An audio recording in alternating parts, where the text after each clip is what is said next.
Hello students, very very good afternoon to all of you. So we met again. आप मेरे साथ दोबारा जुड़ गए हैं अन अकेडमी, जो कि इंडिया का लार्जेस्ट लर्निंग प्लेटफॉर्म के number 1 channel let's crack NEET UG. मैं हूं आपकी एजुकेटर डॉक्टर मीतू भावनानी।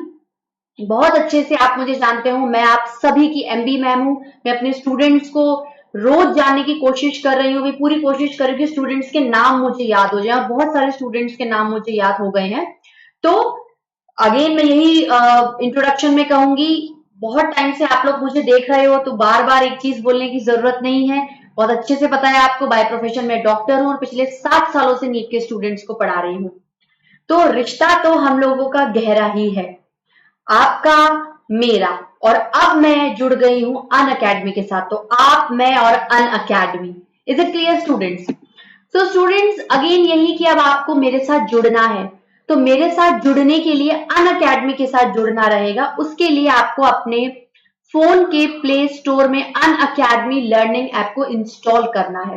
क्या करना है? अपने फोन के प्ले स्टोर में अन अकेडमी लर्निंग ऐप को इंस्टॉल करना है। आप जैसे इंस्टॉल करेंगे, आप सारे कोर्सेज को एक्सेस कर सकते हैं। आप नीट यूजी के एस्पिरेंट हैं, तो वहां पर एक सेक्शन आएगा नीट यूजी का, उसको देखना है। And then you have to take subscription. जैसे ही आप सब्सक्रिप्शन ले लेंगे, आप मेरे साथ रोज के रोज डेली जुड़ोगे। आप घर पे बैठे हुए हो और मुझे लाइव देख रहे हो, ऑनलाइन ऑफलाइन दोनों का मजा ले रहे हो। Is it clear? फिर full high comfort level, daily live classes, structured courses जो भी दे रही हूं। देखो, आज मैं क्या है, कुछ न्यू स्टार्ट करने वाली हूं। पहले मैं कुछ आपको न्यू दे चुकी हूं, तो धीरे धीरे क्या है, हम लोग और न्यूनेस की तरफ जा रहे हैं। तो सारे कोर्सेज क्या है, प्रॉपर तरीके से हैं, एक एग्जामिनेशन के सिलेबस को ध्यान में रख रहे हैं। ऐसा नहीं कि अपन ने कुछ भी कर लिया, ठीक है। Live test and quizzes, regular questions करवा रहे। जैसे मैंने बहुत सारे चैप्टर्स में क्वेश्चंस कराए। धीरे धीरे देखो, क्वेश्चंस क्या करते हैं, आपका ग्रिप बनाते हैं चैप्टर के साथ। थ्योरी पढ़ना अपनी जगह बेस्ट है, लेकिन सिर्फ थ्योरी नहीं पढ़नी है, हमें क्वेश्चन भी सॉल्व करने हैं। क्योंकि हमारे नीट का जो पैटर्न है वो ऑब्जेक्टिव है। हमें 4 में से एक को सेलेक्ट करना है, मतलब नॉलेज भरपूर होनी चाहिए। और आपको सिर्फ एक सब्सक्रिप्शन लेना है। अगेन कहूंगी, सब्सक्रिप्शन कौन से बेस्ट है। बच्चे पूछ रहे हैं मैम कौन सा सब्सक्रिप्शन बेस्ट है, क्या ले? तो ऑब्वियसली बात है यार, मैं आपकी एजुकेटर हूं, आपकी एमबी मैम हूं, तो मैं आपको बेस्ट ही बताऊंगी। नीट यूजी के लिए बेस्ट है 1 ईयर, और उससे भी ज्यादा बेस्ट है 2 ईयर का सब्सक्रिप्शन लेना। 1 ईयर या फिर 2 ईयर का सब्सक्रिप्शन लीजिए स्टूडेंट्स, क्योंकि यार नीट की तैयारी है, नीट की तैयारी विथ मीट मैम, विथ एमबी मैम। तो आप खुद सोचो कि इस तैयारी को मतलब पार करने के लिए, इसमें अगर आप तैर रहे हो, इसमें आप डुबकी लगा चुके हो और गहराई तक जाना चाहते हो, तो गहराई तक जाने के लिए समय भी तो चाहिए। और वो समय 1 साल या फिर 2 साल का बहुत है स्टूडेंट्स। इसलिए 1 साल या फिर 2 साल का सब्सक्रिप्शन लीजिए, वो बेस्ट है। और क्या बेनिफिट है मेरे साथ जुड़ने का? आप मेरा कोड यूज करिए, आप मेरा ऑसम रेफरल कोड यूज करिए, MB10। आपको स्ट्रेट फॉरवर्ड 10% का डिस्काउंट मिलेगा। सो 1 year subscription is best and 2 year subscription bestest. आप मेरा कोड यूज करिए, आपको 10% डिस्काउंट मिल जाएगा। नाउ स्टूडेंट्स, आज हम लोग जो चैप्टर पढ़ने वाले हैं, देखो सबसे पहले तो मैंने एक सीरीज को स्टार्ट किया है, एनसीईआरटी मगअप सीरीज। बहुत टाइम से स्टूडेंट्स बोल रहे थे it is a type of one shot one video, लेकिन ये purely and purely NCERT based है। अब आप बोलोगे मैम कि आप जो दूसरा कुछ करा रहे हो उसे नहीं कराओगे क्या? मैं वो भी कराऊंगी। नीट एक्सले 2021 चल रहा है, वो भी चल रहा है। Is it clear? और जो बाकी चैप्टर्स चल रहे हैं, उसमें मैं क्या कर रही हूँ, एनसीईआरटी प्लस एक्स्ट्रा ले रही हूँ। ये स्टूडेंट्स के रिक्वेस्ट पर कि ma'am please NCERT series start कराओ, एनसीईआरटी सीरीज स्टार्ट कराओ। प्योरली हमें एक एक लाइन एनसीईआरटी की पढ़नी है, ठीक है। तो मैं आज से एनसीईआरटी मगअप सीरीज स्टार्ट कर रही हूँ। एक चैप्टर 11th का रहेगा, एक चैप्टर 12th का रहेगा। Getting my point? जो 11th का है वो आप सुबह देखेंगे 9 बजे, और जो 12th का है वो आप शाम को 8 बजे देखेंगे। कभी कभार टाइमिंग थोड़ा इधर उधर हो जाता है, मैं टेलीग्राम पर आपको अपडेट कर ही देती हूँ। मेरा पर्सनल टेलीग्राम चैनल है जो कि अन अकेडमी के साथ जुड़ा हुआ है, उसमें पर्सनल है, मैं उसका लिंक आपको मैंने काफी सारे में शेयर किया है, पर कुछ बच्चों का रह गया, वो भी शेयर कर दूंगी। गेटिंग माय स्टूडेंट्स, तो देखो जुड़ने का यही बेनिफिट होता है, और इसलिए सब्सक्रिप्शन जरूरी है। सब्सक्रिप्शन आपको जोड़ते हैं, आपको आगे बढ़ाते हैं, आपको एजुकेटर्स के साथ लाइव टू लाइव इंटरेक्ट कराते हैं। तो 1 ईयर या फिर 2 ईयर का बेस्ट है। ठीक है स्टूडेंट, तो आज से एनसीईआरटी मगध सीरीज में हम लोग क्लास 11th का कौन सा टॉपिक पढ़ेंगे? Cell the unit of life. Getting my point students? अब देखो, cell the unit of life में अगर मैं इसके वेटेज के बारे में बात करूं, तो इसके वेटेज में आप ये मान के चलो कि मैं जब 2 से 3 क्वेश्चन कह रही हूं, तो मैं ये नहीं कह रही हूं कि 3 क्वेश्चन आते हैं, मैं ये कह रही हूं ऑन एन एवरेज 3 क्वेश्चन आते हैं। 1 भी आ सकता है, 2 भी आ सकते हैं, 3 भी आ सकता है। तो आज से मैंने एनसीईआरटी मगध सीरीज, मतलब मेरे जो कोर्स का नाम है, ये एक तरीके का रिवीजन कोर्स है, सारे बच्चों के लिए एप्लीकेबल है। ऐसा नहीं है कि 2020 वाला भी, 2021 वाला भी तो देख सकता है। ऐसा थोड़ी है कि वो 1 साल बाद देने वाला है तो उसको देखने की जरूरत ही नहीं है। It is a kind of revision. So revision series है जिसका नाम है एनसीईआरटी मगध सीरीज। एक एक लाइन एनसीईआरटी की उठा रही हूं, ठीक है? Pure NCERT, each and every line covered. ठीक है, कुछ में मैंने एज इट इज एनसीईआरटी के पिक्चर्स को लगा दिया है, कुछ में पूरा का पूरा टाइप किया है, मतलब जो थ्योरी है उसको एज अ पीपीटी प्रेजेंटेशन से लाई। तो चैप्टर को स्टार्ट करते हैं। एनसीईआरटी मगध सीरीज पूरे जोश के साथ, पूरे उल्लास के साथ मेरे साथ जुड़ के अभी के अभी लाइक और शेयर सब्सक्राइब कर दो। Cell the unit of life. ठीक, तो ऐसे ही चलेगा आगे भी। दूसरा चैप्टर 12th का भी एनसीईआरटी मगध के नाम से। मगध सीरीज मतलब बस इसको ले लो अंदर, इसको पूरा अंदर ले लो। पूरी एनसीईआरटी मैं अच्छे से बता दूंगी, रटेंगे नहीं, लॉजिकली समझेंगे। देख, एक एक लाइन एनसीईआरटी की है, इससे घबराना मत कि मैम इसका पिक्चर नहीं लगा हुआ है। किसी में पिक्चर लगाया है, किसी में डायरेक्टली मैंने मैटर दिया है। ठीक है स्टूडेंट्स, तो देखो, when you look around you see both living and non living object। आपको बहुत अच्छे से पता है, getting my point, living and non living things. मैंने लिविंग वर्ल्ड में बताया था कि लिविंग और नॉन लिविंग में फर्क क्या होता है। लिविंग और नॉन लिविंग में क्या फर्क होता है? लिविंग लाइफ को इंडोर करते हैं, नॉन लिविंग लाइफ को इंडोर नहीं करते हैं। ठीक है, लिविंग लाइफ को इंडोर करते हैं, नॉन लिविंग किसी भी लाइफ को इंडोर नहीं करते हैं। ये क्यों लिविंग है? क्योंकि इनके पास सेल है। और ये क्यों नॉन लिविंग है? क्योंकि इनके पास कोई सेल नहीं है। Getting my point? तो इस जो चैप्टर में हम लोग सेल के बारे में पढ़ेंगे, वो कैसा दिखता है, क्या काम करता है, उसके अंदर क्या क्या चीजें हैं, उसकी डिस्कवरी, उसका इंट्रो, ये सारी चीजें देंगे। ठीक है, तो लिविंग में सेल हो गया, ठीक है। नॉन लिविंग किसी भी, देखो ये जो पेन है ये एक नॉन लिविंग थिंग है, इसमें कोई भी सेल का, इसमें कोई सेल नहीं है। आप कह रहे हो मैम अगर लिविंग में सेल है तो वो लिविंग क्यों है? क्योंकि उसके पास लिविंग मैटर है, काम कराने के लिए, रिएक्शंस कराने के लिए। ठीक है, growth, metabolism, getting my point, reproduction,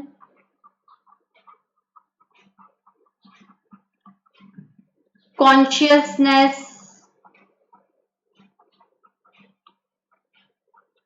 and इसमें आता है सेल्यूलर ऑर्गेनाइजेशन। सेल है तो ये सारी चीजें हैं। ठीक है, you must have wondered and asked yourself what is it is that make an organism living and what it is that inanimate thing does not have, what a living thing has. क्यों living को मैं living बोल रही हूं? देखो, the answer to this is the presence of basic unit of life, basic unit of life, that is cell। all organisms are composed of cell। देखो, मैं अपनी लाइफ को विदाउट सेल इमेजिन नहीं कर सकती। No survival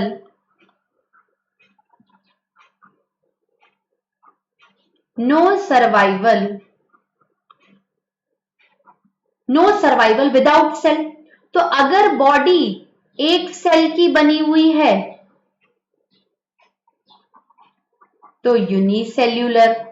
getting my point? बहुत सारे sales की बनी हुई है मतलब मोर देन वन तो multicellular.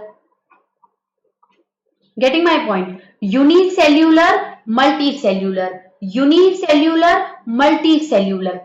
Getting my point? तो ये देखो some are composed of single cell, ये एक ही सेल है, और some are composed of many cells. तो सिंगल सेल्ड ऑर्गेनिज्म को आप यूनिसेल्यूलर ऑर्गेनिज्म बोलोगे, मल्टी सेल्ड ऑर्गेनिज्म को आप मल्टी सेल्यूलर ऑर्गेनिज्म कहोगे। Getting my point?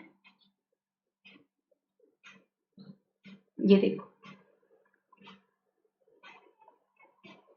Many sales.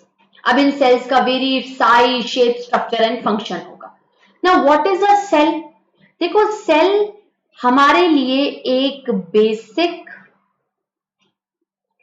Fundamental,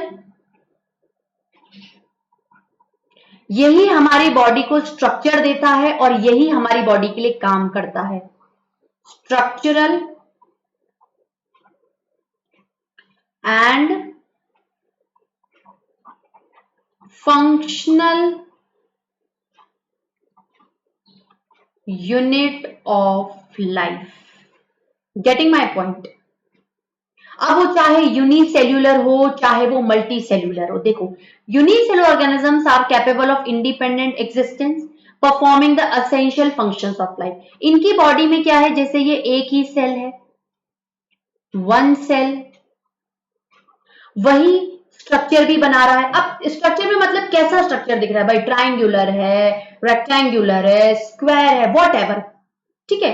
तो यही स्ट्रक्चर बना रहा है और इसके अंदर जो भी असेंशियल एक्टिविटीज चल रही हैं सर्वाइवल के लिए वो क्या हो जाएंगी, functions. Getting my point? So anything less than a complete structure of a cell does not ensure independent live. Hence, cell is the fundamental, structural and functional unit of life. अब अगर हम लोग हिस्टोरिकल बैकग्राउंड के बारे में बात करें तो एंटोन वॉन ल्यूविनहोइट, इन पे बहुत बार क्वेश्चन पूछा गया है। इन्होंने पहली बार एक लिविंग सेल को देखा। लिविंग सेल मतलब जिंदा सेल। लिविंग सेल का मतलब क्या होता है, जिसमें मेटाबॉलिज्म ऑन है, चल रहा है, कैटाबॉलिज्म, एनाबॉलिज्म, वेरियस रिएक्शंस हो रही हैं। तो उन्होंने पहली बार एक लिविंग सेल को देखा भी और उसको अच्छे से डिस्क्राइब भी किया। और सेल का डिस्क्रिप्शन किससे होगा, सिर्फ और सिर्फ माइक्रोस्कोप से होगा, ठीक है। Robert Brown later discovered the nucleus. Getting my point? तो अगर आपको सेल की स्टडी करनी है, अगर हमें सेल की स्टडी करनी है तो हमें वो नेकेड आई से तो नजर आएगा नहीं सेल, क्योंकि उसके अंदर जो भी चीजें हैं इट इज लिटरली माइक्रोस्कोपिक। तो आपको माइक्रोस्कोप की मदद लेनी पड़ेगी, ठीक है। So invention of the microscope and its improvement lead to the electron microscope revealed all the structural details of the cell. एक एक स्ट्रक्चर के बारे में बताया है। जब हमें स्ट्रक्चर के बारे में पता होगा तो हमें फंक्शन के बारे में भी पता होगा। बहुत सारे साइंटिस्ट आए, उन्होंने अलग अलग तरीके से सेल की खोज की। अब अगर हम लोग सेल थ्योरी के बारे में बात करें कि सेल की थ्योरी क्या होती है, सेल की थ्योरी होती है कि जब एक सेल होता है वो उसके प्री एग्जिस्टिंग सेल से आता है। Getting my point? जैसे साइंटिस्ट आए मैथियस शील्डन, वो एक जर्मन बॉटनिस्ट हैं, उन्होंने कहा कि प्लांट्स भी बहुत सारे सेल्स के बने हुए हैं, ठीक है। प्लांट्स क्या है, composed of cells. Plants are composed of cells. उसके बाद साइंटिस्ट आए श्वान, मतलब इन दोनों का कंट्रीब्यूशन है, शील्डन एंड श्वान।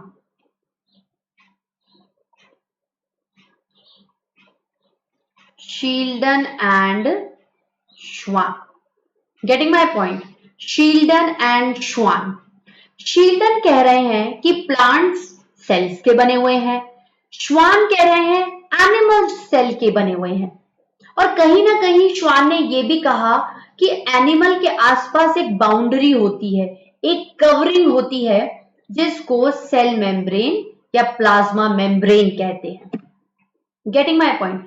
तो इन्होंने क्या है, ये कंक्लूजन निकाला कि चाहे प्लांट हो या फिर एनिमल हो, इनके आसपास सेल एनवलप होता है, इनके आसपास सेल एनवलप होता है। अब देखो, प्लांट में सेल मेम्ब्रेन भी होगा, सेल वॉल भी होगा, एनिमल में सिर्फ और सिर्फ सेल मेम्ब्रेन है। Getting my point? तो प्लांट्स में presence of cell wall is a unique character of the plant cells. Getting my point? So on the basis of this, Schwann proposed the hypothesis कि जितने भी living organisms है, खासकर उनमें अगर हम प्लांट बॉडी या एनिमल बॉडी को उठाते हैं, तो उनकी बॉडी किसकी बनी हुई है? सेल्स की बनी हुई है। किसकी बनी हुई है? सेल की बनी हुई है। ठीक है। नाउ इस कंक्लूजन पे भाई शील्टन ने कहा कि प्लांट सेल्स के बने हुए हैं, श्वान ने कहा एनिमल सेल के बने हुए हैं। ठीक है। तो इस बेसिस पर सेल थ्योरी आई। इस बेसिस पर क्या हुई स्टूडेंट्स? सेल थ्योरी आई। अब देखो इन्होंने क्या कहा, बस सेल थ्योरी को इतना कह दिया कि प्लांट्स सेल्स के बने हुए हैं, एनिमल्स, ध्यान से सुनना, सेल्स के बने हुए हैं। लोग बच्चों के रिक्वेस्ट पे ये सीरीज मैंने स्टार्ट करी है, तो मतलब ऐसा नहीं है कि आपने रिक्वेस्ट करी है इसलिए मैंने करी, मैं वैसे भी करती, लेकिन मैंने थोड़ा जल्दी कर दिया। ठीक है। सेल थ्योरी आई।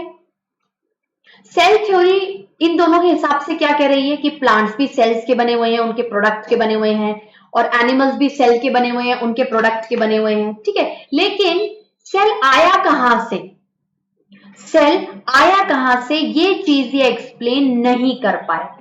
इस चीज को किसने एक्सप्लेन किया? Scientist Rudolf Virchow. बहुत इंपॉर्टेंट है, बहुत बहुत बहुत ही इंपॉर्टेंट चीज है। 1855 में इन्होंने ये कहा था कि एक सेल आया, अब दूसरा सेल किससे आएगा? पहले वाले सेल से। जैसे ये सेल नंबर 1 है, ये क्या है? सेल नंबर 1 है। अब ये सेल नंबर 2 है, तो 2 अराइजेस फ्रॉम 1। तो जो सेल नंबर 2 है वो एक न्यू सेल है, और वो प्री एग्जिस्टिंग सेल नंबर 1 से क्या है? अराइज होता है। मतलब आपकी बॉडी अगर एक सेल की बन गई, अगर आपकी बॉडी में एक सेल भी आ गया, तो वो आगे चल के बहुत सारे सेल्स को क्या कर देगा? बना देगा। Getting my point? So new cells are formed from pre existing cells. इस फ्रेज को बोलते हैं omnis cellula a cellula, means new cell arises from pre-existing cell. Getting my point? तो रुडोल्फ विर्चॉय ने शील्डन एंड श्वान की थ्योरी को उठाकर फाइनली एक सेल थ्योरी दी। क्या दी student? Cell theory. Now cell theory as understood today is all living organisms are composed of cells and their products. Cell का क्या प्रोडक्ट होगा? टिश्यू हो गया, ऑर्गन हो गया। ठीक है। Cell, tissue, organ, organ system. ठीक है। And finally organism. Getting my point? All cells arises from pre-existing cell, and this is the concept of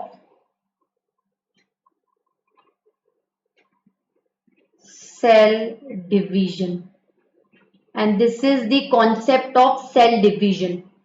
ठीक है। अब अगर हम एक सेल का ओवरव्यू उठाएं, एक हम लोग ओवरव्यू डिस्कस करें कि सेल कैसा दिखता है। ठीक है।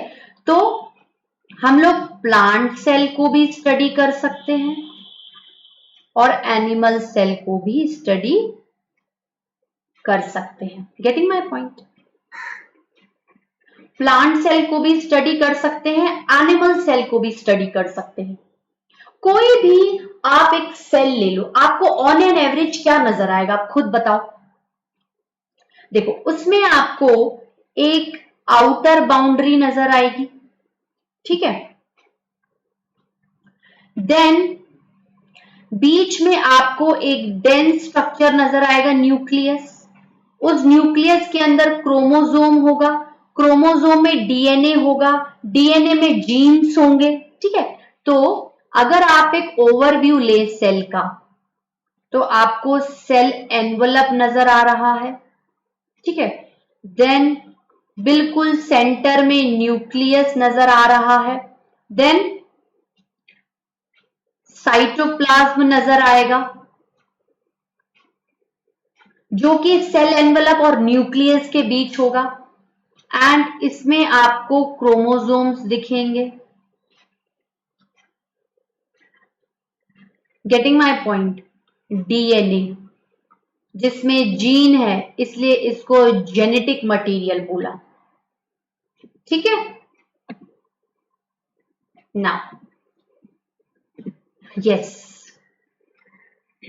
एंड साइटोप्लाज्म में, जो कि एक मैट्रिक्स है, फ्लूइड मैट्रिक्स है, उसमें क्या दिख रहा है स्टूडेंट्स? Cell organelles. क्या दिखेंगे? Cell organelles. हर किसी का अपना एक स्ट्रक्चर है, फंक्शन है। Now cells that have membrane bound nuclei are called eukaryotic and that lack a membrane bound nucleus called as prokaryotic। मतलब सेल भी क्या है? या तो यूनिसेल्यूलर होंगे या फिर मल्टी सेल्यूलर। ये तो सेल के नंबर पे कहा, नंबर पे कहा कि एक सेल के बना हुआ है कि दो सेल का, पर उसका टाइप नहीं पता है। टाइप में या तो प्रोकैरियोटिक होगा, ठीक है, या फिर यूकैरियोटिक होगा। Getting my point? Pro means old and Cairo means nucleus, ठीक है। You means new and Cairo means nucleus. Prokaryotic, prokaryotic मतलब ये एक ऐसा सेल है, ये एक ऐसा सेल है जिसका न्यूक्लियस बहुत ही इल डिफाइंड है, बिल्कुल भी डेवलप्ड नहीं है, and it is not bounded by nuclear membrane, ठीक है students.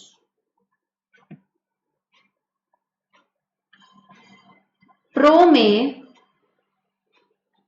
Nucleus is ill defined. Getting my point? Not bounded by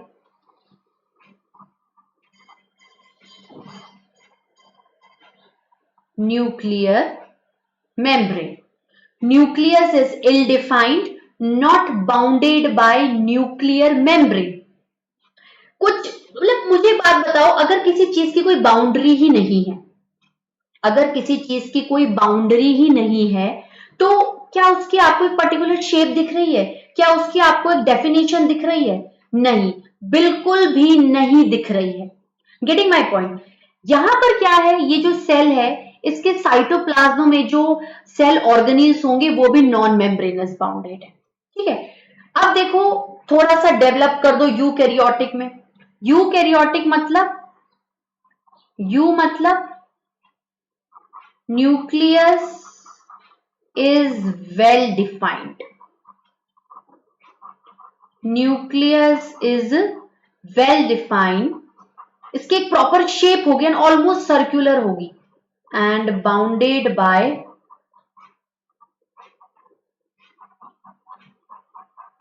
nuclear membrane, and bounded by nuclear membrane। In both prokaryotic and eukaryotic cell. ये between cell envelope and nucleus there is a semi fluid matrix। ये क्या है? Semi fluid. Semi fluid मतलब ना बहुत ज्यादा गाढ़ा है ना बहुत ज्यादा लिक्विड है, सेमी फ्लूइड बोलते हैं ऐसा गाढ़ा गाढ़ा, इसको बोलते हैं साइटोप्लाज्म, जो पूरे सेल का ऑलमोस्ट वॉल्यूम क्या करके है? घेर के बैठा हुआ है। नाउ साइटोप्लाज्म एक प्लेटफॉर्म है। Nucleus plus cytoplasm is equals to protoplasm। ठीक है students, is equals to protoplasm। यहां पर site of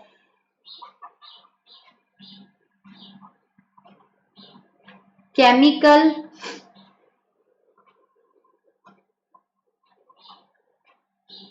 site of chemical reactions, site of chemical reactions, getting my point?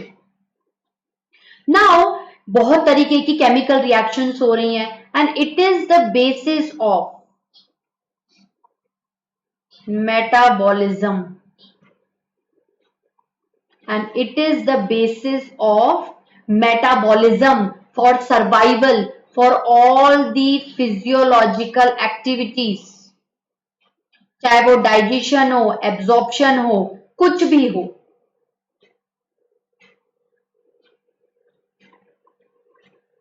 ठीक है।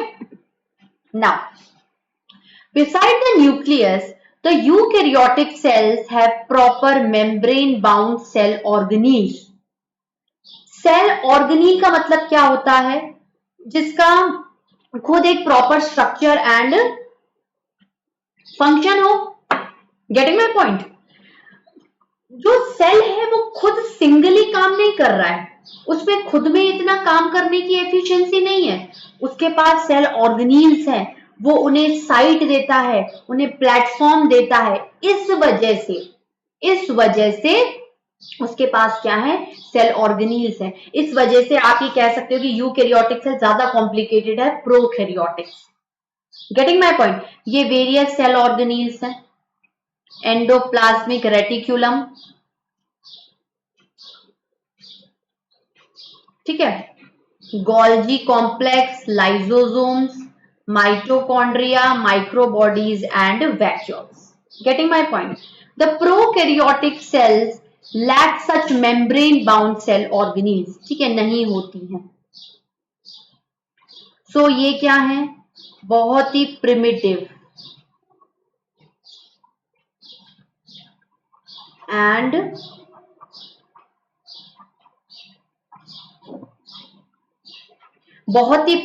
And ill developed.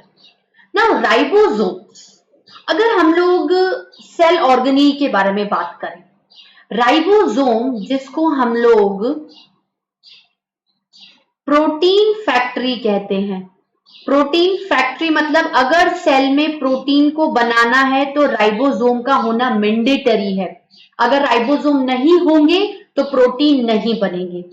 ये non membranous bounded होते हैं। इनके पास क्या है? ये बस इनकी खुद की ही मेम्ब्रेन है। एज सच कोई एक्स्ट्रा लेयर आपको नहीं दिखेगी। ठीक है, और ये non membranous bounded cell organelle non membranous eukaryotic में भी होते हैं और प्रोकैरियोटिक में भी होते हैं। बहुत इंपॉर्टेंट है। Now within the cell, ribosomes found only in the cytoplasm but also within the two organelles। मतलब जो राइबोसोम है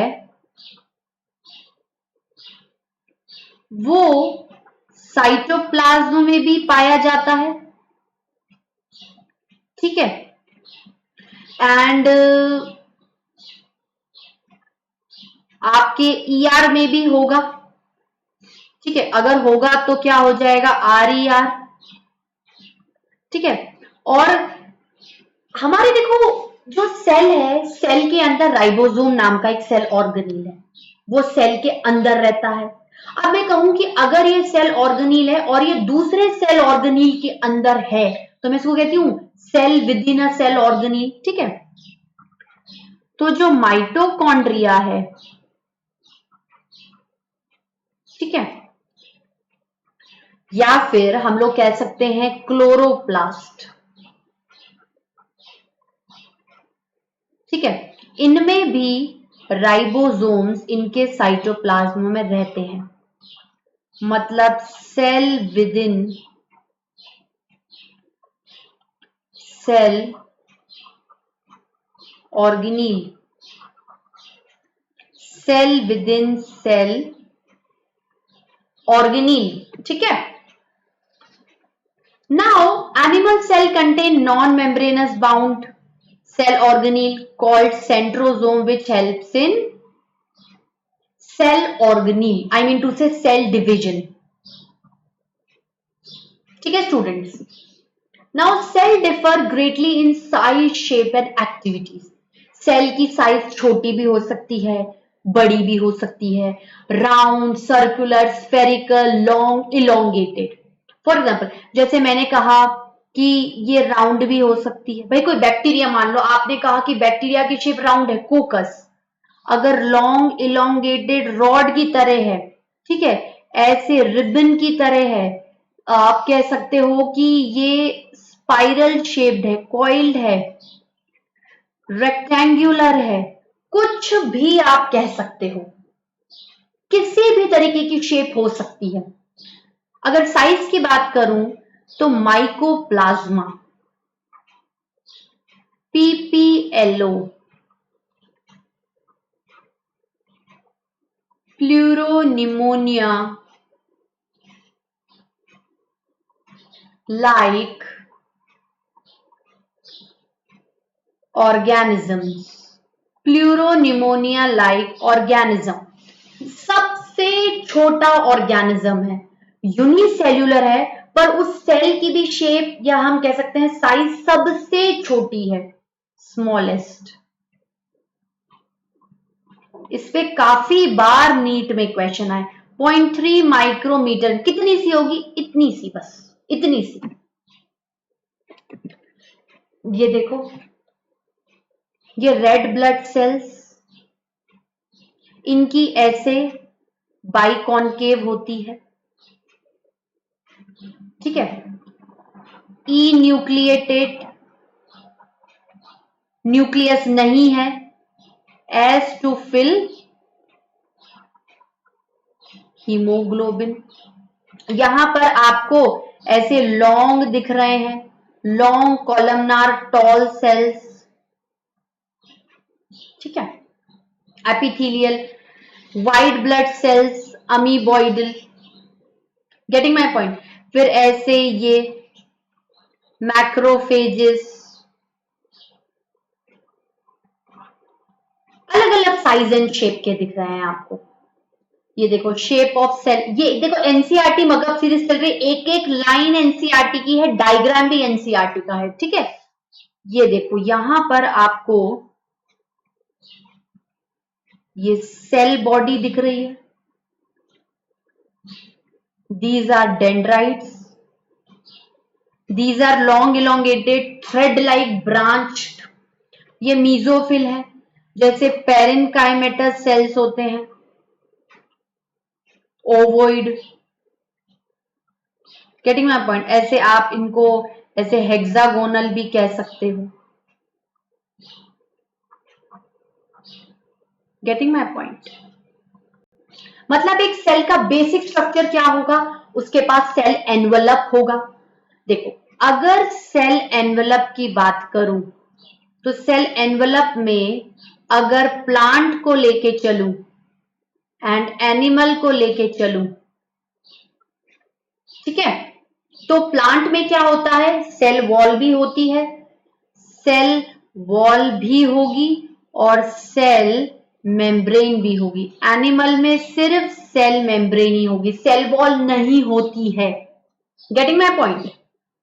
अब देखो Now, the largest isolated single cell is the egg of an ostrich. Getting my point?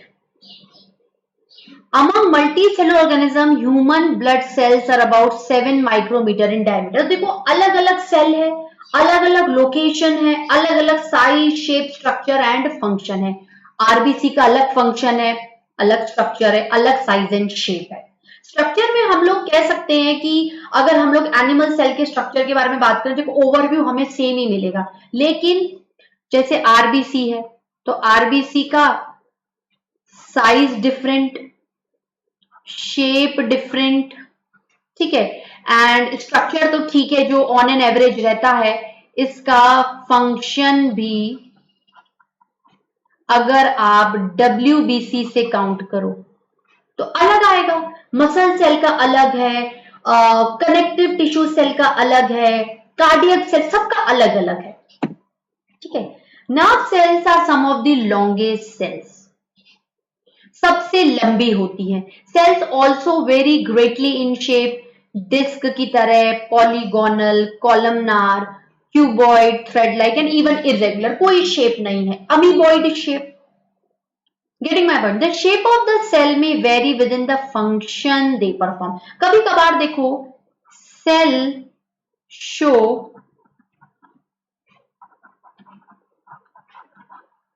modifications.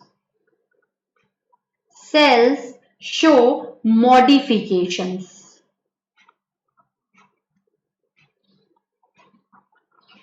to perform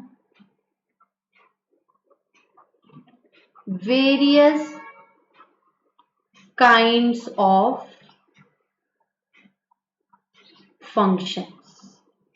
Various kinds of functions. ठीक है. Now prokaryotic cells. अब देखो prokaryotic cells में आपको होल सोल मेंबर बैक्टीरिया ही मिलेंगे. ठीक है. चाहे वो यू बैक्टीरिया हो, आर्ची बैक्टीरिया हो, ब्लू ग्रीन एल्गी हो, माइकोप्लाज्मा हो या फिर पीपीएल हो, क्योंकि बैक्टीरिया होल सोल मेंबर है किंगडम मोनेरा का. और किंगडम मोनेरा में सिर्फ और सिर्फ यूनिसेल्यूलर प्रोकैरियोटिक सेल्स आते हैं. इनकी बॉडी सिर्फ एक ही सेल की बनी हुई होगी, वही स्ट्रक्चर परफॉर्म करेंगे, वही फंक्शन परफॉर्म करेंगे. Getting my point? And nucleus क्या है? प्रिमिटिव है, न्यूक्लियर मेम्ब्रेन से बाउंडेड नहीं है, एंड सेल ऑर्गेनील्स भी सेल मेम्ब्रेन से बाउंडेड नहीं है. मतलब nucleus not bounded by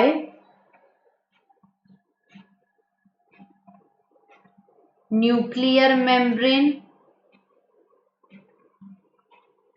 nucleus not bounded by nuclear membrane. तो ये क्या हो गया? इल डिफाइंड. क्या हो गया स्टूडेंट्स? इल डिफाइंड. और जो सेल ऑर्गेनील्स हैं, जैसे उनमें से एक राइबोसोम ले लो, cell organelle also not bounded by membrane. Getting my point students? अब ये क्या होंगे? ये एक सेल के बने हुए हैं तो ऑब्वियसली स्मॉलर होंगे एंड मल्टीप्लाई मोर रैपिडली, क्योंकि इन्हें मल्टीप्लाई करके सेल डिवीजन करना है, उसी से ही इनकी ग्रोथ होगी, उसी से ही इनका रिप्रोडक्शन होगा. So they vary greatly in shape and size. जैसे आपको बैक्टीरिया की शेप ऐसे कोकस भी दिख रही है, ऐसे रॉड की तरह भी दिख रही है, कोमा, ठीक है, एंड स्पाइरिलम, स्पाइरल शेप. ठीक है. तो bacillus,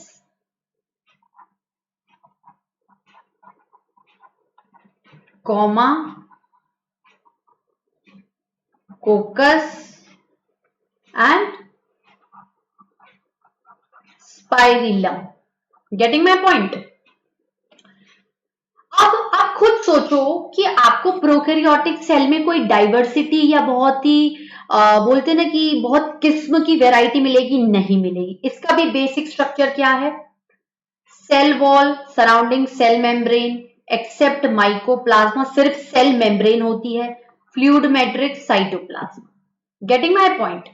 no well defined nucleus, genetic material is naked, not enveloped by nuclear membrane. Nucleus के आसपास न्यूक्लियर मेम्ब्रेन नहीं है तो उसके जेनेटिक मटेरियल के आसपास भी नहीं होगी। डीएनए सर्कुलर होगा, हाईली कॉइल्ड, मतलब सेल एनवलप है, ठीक है। इसमें सेल वॉल है बाहर की तरफ और अंदर की तरफ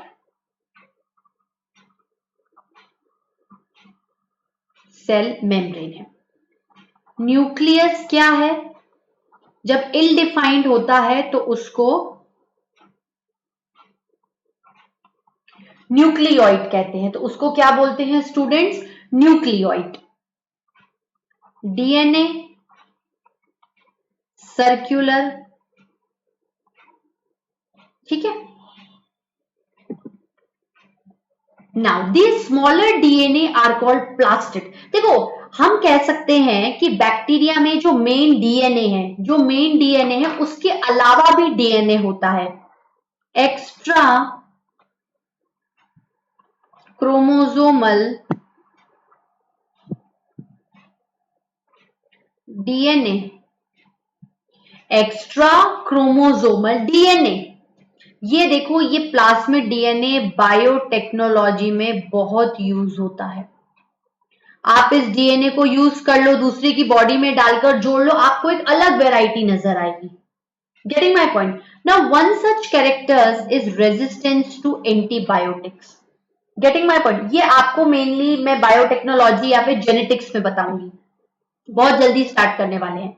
nuclear membrane is found in eukaryotes, well defined, well defined. और यूकैरियोटिक कौन कौन है? यूकैरियोट्स में आते हैं प्रोटिस्ट, फंजाई,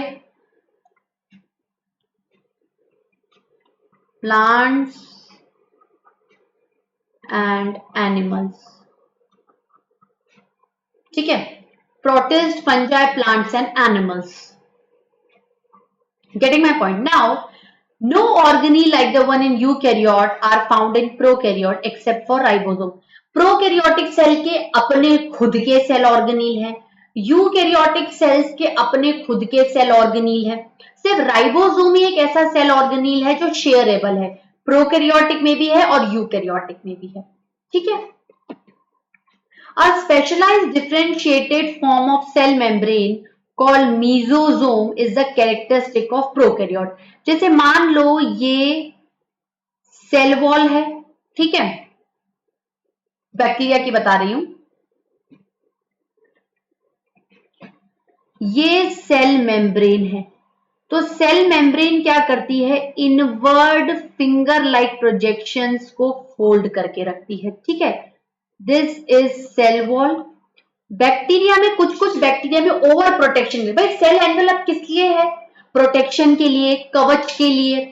तो किन्हीं बैक्टीरिया में सेल वॉल के बाहर एक और लेयर होती है, मतलब सेल वॉल हो गई, सेल मेम्ब्रेन हो गई, ये तो कॉमन यूकैरियोट्स में होती है, एनिमल में सेल वॉल नहीं होती है।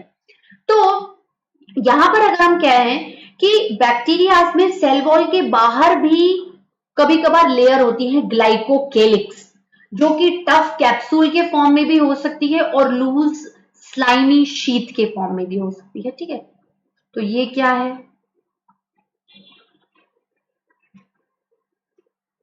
ये सेल मेम्ब्रेन है।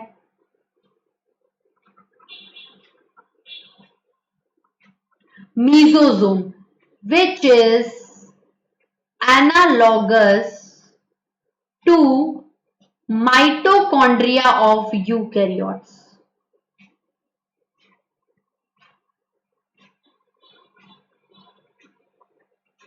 Mitochondria of eukaryotes.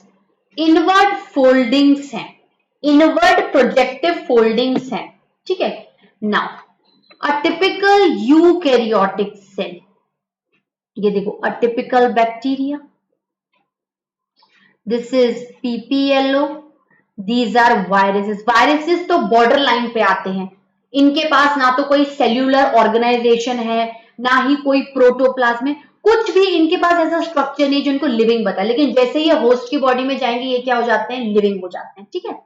Now a typical eukaryotic cell, जिसके पास आपके पास न्यूक्लियस है, दिस इज आपका प्रॉपर सेल ऑर्गेनीज है, ये माइटोकॉन्ड्रिया, आपको देखो हर चीज बहुत ज्यादा वेल डिफाइंड नजर आ रही है। Getting my point students? अब देखो cell envelope and its modification, cell envelope and its modifications किस तरीके से हो सकते हैं? देखो मोस्टली प्रोकैरियोटिक सेल्स, चाहे वो बैक्टीरियल सेल हो, उनके पास कॉम्प्लेक्स सेल एनवेलप है। उनके पास क्या है स्टूडेंट्स? कॉम्प्लेक्स सेल एनवेलप है।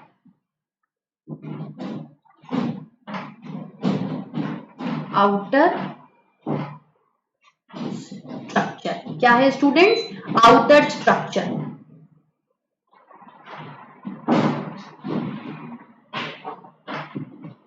Outer structure which is protective, जो कि क्या है स्टूडेंट्स? प्रोटेक्टिव है, ठीक है। अब देखो ये 3 लेयर्ड भी हो सकता है, 2 लेयर्ड भी हो सकता है, और ये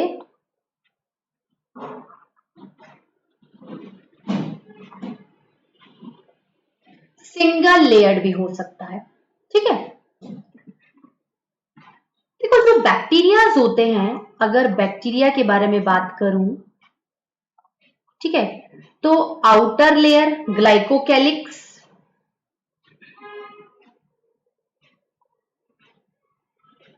उसके इनर सेल वॉल,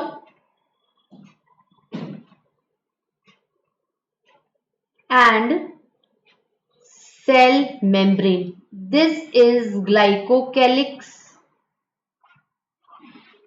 ठीक है, cell wall and cell membrane, ठीक है। तीनों मिलकर हाईली प्रोटेक्टिव है, तीनों मिलकर क्या है? सेल एनवलप है, एक साथ मिलके काम करती हैं, इसलिए सिंगल प्रोटेक्टिव यूनिट है। क्या है? Single protective unit. नाउ अब देखो बैक्टीरिया क्या है, 2 तरीके से होते हैं, स्टेनिंग प्रोसीजर के बेसिस पर, और इनका जो प्रोसीजर है वो सेल एनवेलप पे क्या होता है? बेस्ड होता है, ठीक है स्टूडेंट्स। एक होगा ग्राम पॉजिटिव, एक होगा gram negative. Getting my point? अब देखो ग्लाइकोकैलिक्स डिफर करता है, अगर ये टफ है तो कैप्सूल कहलाएगा, ठीक है। अगर ये लूज है, लूज शीट की फॉर्म में है, तो ये स्लाइमी लेयर कहलाएगा। क्या कहलाएगा स्टूडेंट? Slimy layer. एनवेलप का मतलब है साइज को डिफाइन करना, ठीक है, स्ट्रक्चरल सपोर्ट देना और कहीं ना कहीं प्रोटेक्शन देना, ठीक है। तो प्रोटेक्शन और shape,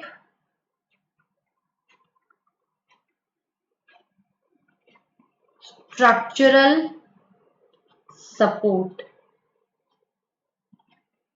getting my point students?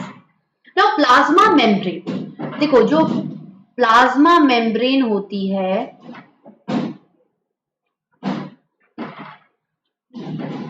उसको सेल मेम्ब्रेन भी कहते हैं, ठीक है, बायो मेम्ब्रेन भी कहते हैं, ठीक है, और यूनिट मेम्ब्रेन भी कहते हैं। ठीक है, cell membrane, bio membrane, unit membrane, और ये सेलेक्टिवली परमिएबल है। सेलेक्टिवली परमिएबल का मतलब क्या होती है, जैसे ये सेल मेम्ब्रेन है, ये यहां पर स्ट्रक्चर्स है, ये सेलेक्ट करेगी कि मैं तुम्हें ही अंदर आने दूंगी, इसको नहीं आने दूंगी, इसको अंदर आने दूंगी, इसको नहीं आने दूंगा। हाईली सेलेक्टिव है कि यही चीजें अंदर आएंगी और यही चीजें बाहर जाएंगी।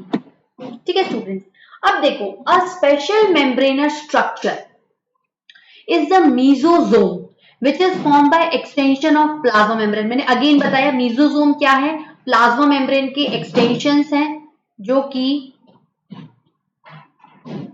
helps in respiration। रेस्पिरेशन का मतलब क्या होता है, एटीपी जनरेशन, फूड को ऑक्सीडाइज करना, फूड को ब्रेक डाउन करना, जो कि माइटोकॉन्ड्रिया करता है हमारे यूकैरियोटिक सेल्स में। So these extensions are in the form of vesicles and lamellae, help in cell wall formation, DNA replication and distribution to the daughter cells। Getting my point? Even help in respiration, secretion, procedure। और एक तरीके से इनकी जो finger like projections हैं उन पे enzymes होते हैं जहां पर केमिकल रिएक्शन फास्टर हो जाती है। Getting my point? Now in some bacteria, कुछ बैक्टीरियाज में जैसे cyanobacteria, there are other membranous extension.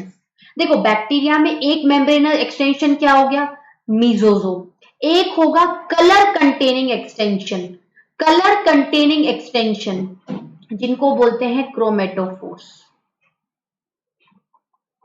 Getting my point? तो एक एक्सटेंशन मीजोजोम हुआ, एक एक्सटेंशन क्रोमेटोफोर हुआ।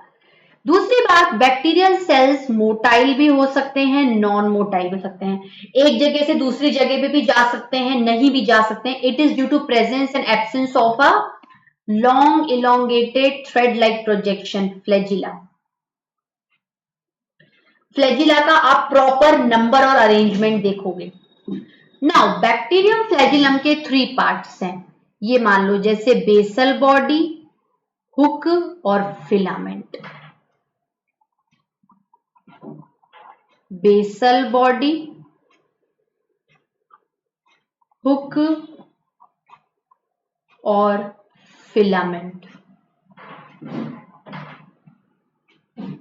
ठीक है, अब क्या है, फिलामेंट लंबा पार्ट है जो सेल से बाहर की तरफ निकला हुआ रहता है। बैक्टीरियल सेल्स में आपको छोटे छोटे एक्सटेंटिव स्ट्रक्चर जैसे पाइलाई और फिम्ब्रिये भी नजर आएंगे। पाइलाई किसमें यूज करेगा, कॉन्जुगेशन में, और फिम्ब्रिये अगर किसी सबस्ट्रेटम को पकड़ना है तो। ठीक है, फिम्ब्रिये आर ब्रिसल्स, जैसे ये है तो बिल्कुल छोटे छोटे, ऐसे जैसे ब्रिसल्स होते हैं ना, इस तरीके से।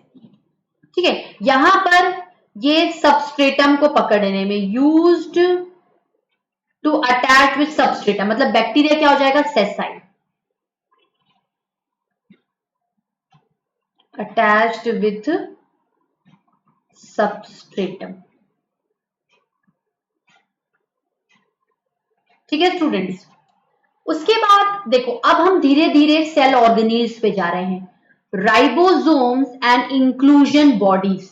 राइबोसोम्स क्या होते हैं, राइबोसोम्स ऐसे गोलाकार स्ट्रक्चर्स होते हैं जो कि बहुत ही छोटे शेप के होते हैं और इनके पास बोलते ना कि मेम्ब्रेनस बाउंडेड नहीं होती हैं, they are non membranous bounded. ठीक है, ये प्रोकैरियोटिक सेल में भी हैं, यूकैरियोटिक सेल में भी हैं, इवन माइटोकॉन्ड्रिया क्लोरोप्लास्ट के अंदर भी होते हैं, तो सेल विद इन सेल ऑर्गेनी। ठीक है, इनका ये साइज होता है, ज्यादा नहीं, बिल्कुल छोटे से, ऐसे बोलते हैं ना कि बिल्कुल ग्रैन्यूल्स की तरह होंगे, just like granules, just like granules. ठीक है, अब देखो ये क्या होते हैं, सिडवरबर्ग यूनिट के हिसाब से होते हैं, 50s, 30s, 70s। ठीक है, अगर राइबोसोम प्रोकैरियोटिक में है तो 70s है और यूकैरियोटिक में है तो 80s है, लेकिन अगर माइटोकॉन्ड्रिया और क्लोरोप्लास्ट में है तो 70s है। ठीक है, site of protein synthesis. Getting my point? तो कहां कहां होंगे ये? अगर ये प्रोकैरियोट्स में है, ठीक है, अगर ये प्रोकैरियोट्स में है या फिर ये क्लोरोप्लास्ट में है, ठीक है, या ये माइटोकॉन्ड्रिया में है। ठीक है, तो ये क्या है? ये 70s है। और अगर ये यूकैरियोट्स में है तो ये 80s है। ठीक है, बहुत सारे राइबोसोम्स जब जुड़ जाते हैं, देखो ये स्मॉलर यूनिट है, ये बिगर यूनिट है। ठीक है ना, ये इसकी स्मॉलर सब यूनिट एंड बिगर सब यूनिट। ठीक है स्टूडेंट्स, तो ये बहुत सारे ऐसे अरेंज हो जाते हैं मल्टीपल प्रोटीन बनाने के लिए, इसको बोलते हैं पॉलीराइबोसोम या पॉलीजोम। ठीक है, getting my point? Now inclusion bodies क्या होती है? इंक्लूजन बॉडीज होती हैं स्टोरिंग बॉडीज। क्या होती हैं? स्टोरिंग बॉडीज, जो कि again not bounded by membrane and present freely in the cytoplasm. ठीक है, क्या क्या स्टोर कर सकती हैं? Phosphate granules, cyanophycean granules and glycogen granules. बहुत इंपॉर्टेंट है, नीट में क्वेश्चन आया है। Getting my point? Blue green algae या पर्पल ग्रीन एल्गी में गैस वैक्यूल होते हैं, मतलब छोटे छोटे ये ऐसे इंक्लूजन बॉडीज होंगे जिनमें या तो स्टार्च होगा या फिर गैस होगा। Getting my point? नाउ अब ये तो क्या था, स्पेसिफिकली हमने प्रोकैरियोटिक सेल के सेल ऑर्गेनीज के बारे में बात की। अगर हम यूकैरियोटिक सेल्स के बारे में बात करें तो उसमें प्रोटिस्ट आएंगे, प्लांट्स, एनिमल्स एंड फंजाई आएंगे। यहां पर आपको प्रॉपर जो साइटोप्लाज्म है उसमें सेल ऑर्गेनीज दिख रहे हैं, जैसे ये है। ठीक है, ये सेल ऑर्गेनीज है। तो यहां पर आपको कंपार्टमेंटलाइजेशन दिख रहा है, compartmentalisation. Getting my point? Eukaryotic cells में क्या है, जैसे अगर प्लांट है तो भी सेल एनवलप होगा। ठीक है, वो किसका रहेगा? सेल वॉल या फिर सेल मेम्ब्रेन का। अगर एनिमल में होगा तो सिर्फ cell membrane. Getting my point? Well defined nucleus है। ठीक है, ठीक है, और लोकोमोटरी स्ट्रक्चर्स होंगे, साइटोस्केलेटल स्ट्रक्चर होंगे, माइक्रोट्यूब्यूल्स होंगे, जेनेटिक मटेरियल होगा डीएनए के फॉर्म में। ठीक है, ये देखो, ये प्रॉपर यहां पर आपको क्रोमोसोम नजर आएगा इस तरीके से। मतलब eukaryotic cell highly developed, highly evoluted than prokaryotic. अब देखो, all eukaryotic cells are not identical, plant and animal cells are different। देखो, दोनों में ऑलमोस्ट लगभग एक जैसे ही सेल ऑर्गेनीज दिख रहे हैं, पर कहीं कहीं सेल ऑर्गेनीज थोड़े से टिपिकल हो जाते हैं। ठीक है, जैसे प्लास्टिड और सेल वॉल एनिमल सेल में नहीं है, प्लांट सेल में है। प्लांट सेल्स में सेंट्रियोल्स नहीं है। ठीक है, ये देखो, ये देखो, यहां पर आपको ये एक टिपिकल सेल दिख रहा है, दिख रहा है? ये एक प्लांट सेल है। क्या है स्टूडेंट्स? Plant cell. इसमें आपको न्यूक्लियस दिख रहा है, न्यूक्लियस के अंदर का अरेंजमेंट दिख रहा होगा। देन आपको गोल्गी अपरेटस दिख रहा है, ये सारे सेल ऑर्गेनील हैं। न्यूक्लियर मेम्ब्रेन है, डबल मेम्ब्रेनस बाउंडेड,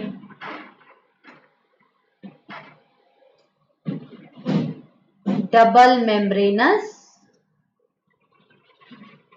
बाउंडेड, ठीक है। This is cell wall. Middle lamella cell wall के बाहर जो दो सेल्स को जोड़ती है, राइबोसोम, ग्रेन्युलेटेड स्ट्रक्चर्स, ठीक है। बड़ा सा सेंट्रल वैक्यूल, बड़ा सा क्या है स्टूडेंट? Central vacuole. साइटोप्लाज्म है ये। एंडोप्लाज्मिक रेटिकुलम में स्मूथ है, रफ है। लाइसोसोम है जिसके पास डाइजेस्टिव एंजाइम्स हैं। अब देखो, this is the animal cell, ठीक है। इसमें साइटोप्लाज्म है, माइटोकॉन्ड्रिया है, ठीक है। माइटोकॉन्ड्रिया है ये। माइटोकॉन्ड्रिया तो में दोनों में होगा, ठीक है। सेंट्रियोल है, प्लाज्मा मेम्ब्रेन है, then rough endoplasmic reticulum, cytoplasm है, न्यूक्लियोलस है, न्यूक्लियस है, स्मूथ एंडोप्लाज्मिक रेटिकुलम है एंड गोल्गी एपरेटस है। So this is the typical plant and animal cell. Now अब हम लोग सेल ऑर्गेनील्स के बारे में देखते हैं और उनके स्ट्रक्चर एंड फंक्शन के बारे में बात करेंगे। देखो, अगर सेल मेम्ब्रेन के बारे में बात करें तो उनकी जो स्टडी है, उनकी जो रिसर्च है, वो काफी टाइम से चलती हुई आ रही है, आती जा रही है, आती जा रही है, आती जा रही है। और धीरे धीरे जैसे जैसे माइक्रोस्कोप डेवलप होते गए, रिसर्च और ज्यादा अच्छी हो गई कि ये देखा गया हाई पावर इलेक्ट्रॉन माइक्रोस्कोप में कि एक्चुअल सेल मेम्ब्रेन दिखती कैसे है, ठीक है। तो proper study by high powered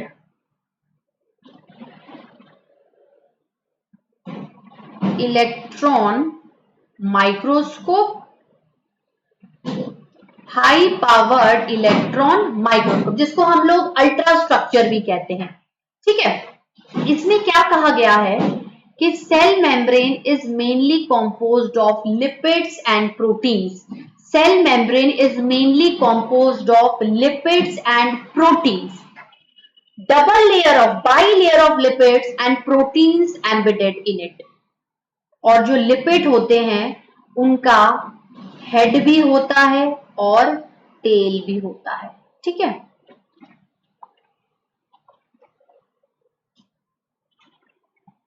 getting my point? ये देखो, ये बाई लेयर ऑफ लिपिड है, लिपिड की दो लेयर है और इसमें क्या है? प्रोटीन्स एम्बेडेड है। अगर बाहर की तरफ होंगे तो एक्सट्रिंसिक प्रोटीन्स, अंदर की तरफ होंगे तो intrinsic proteins,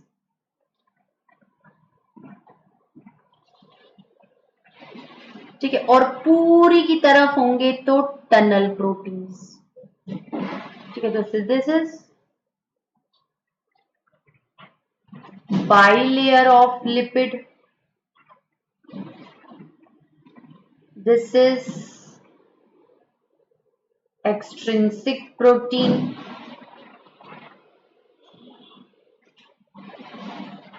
this is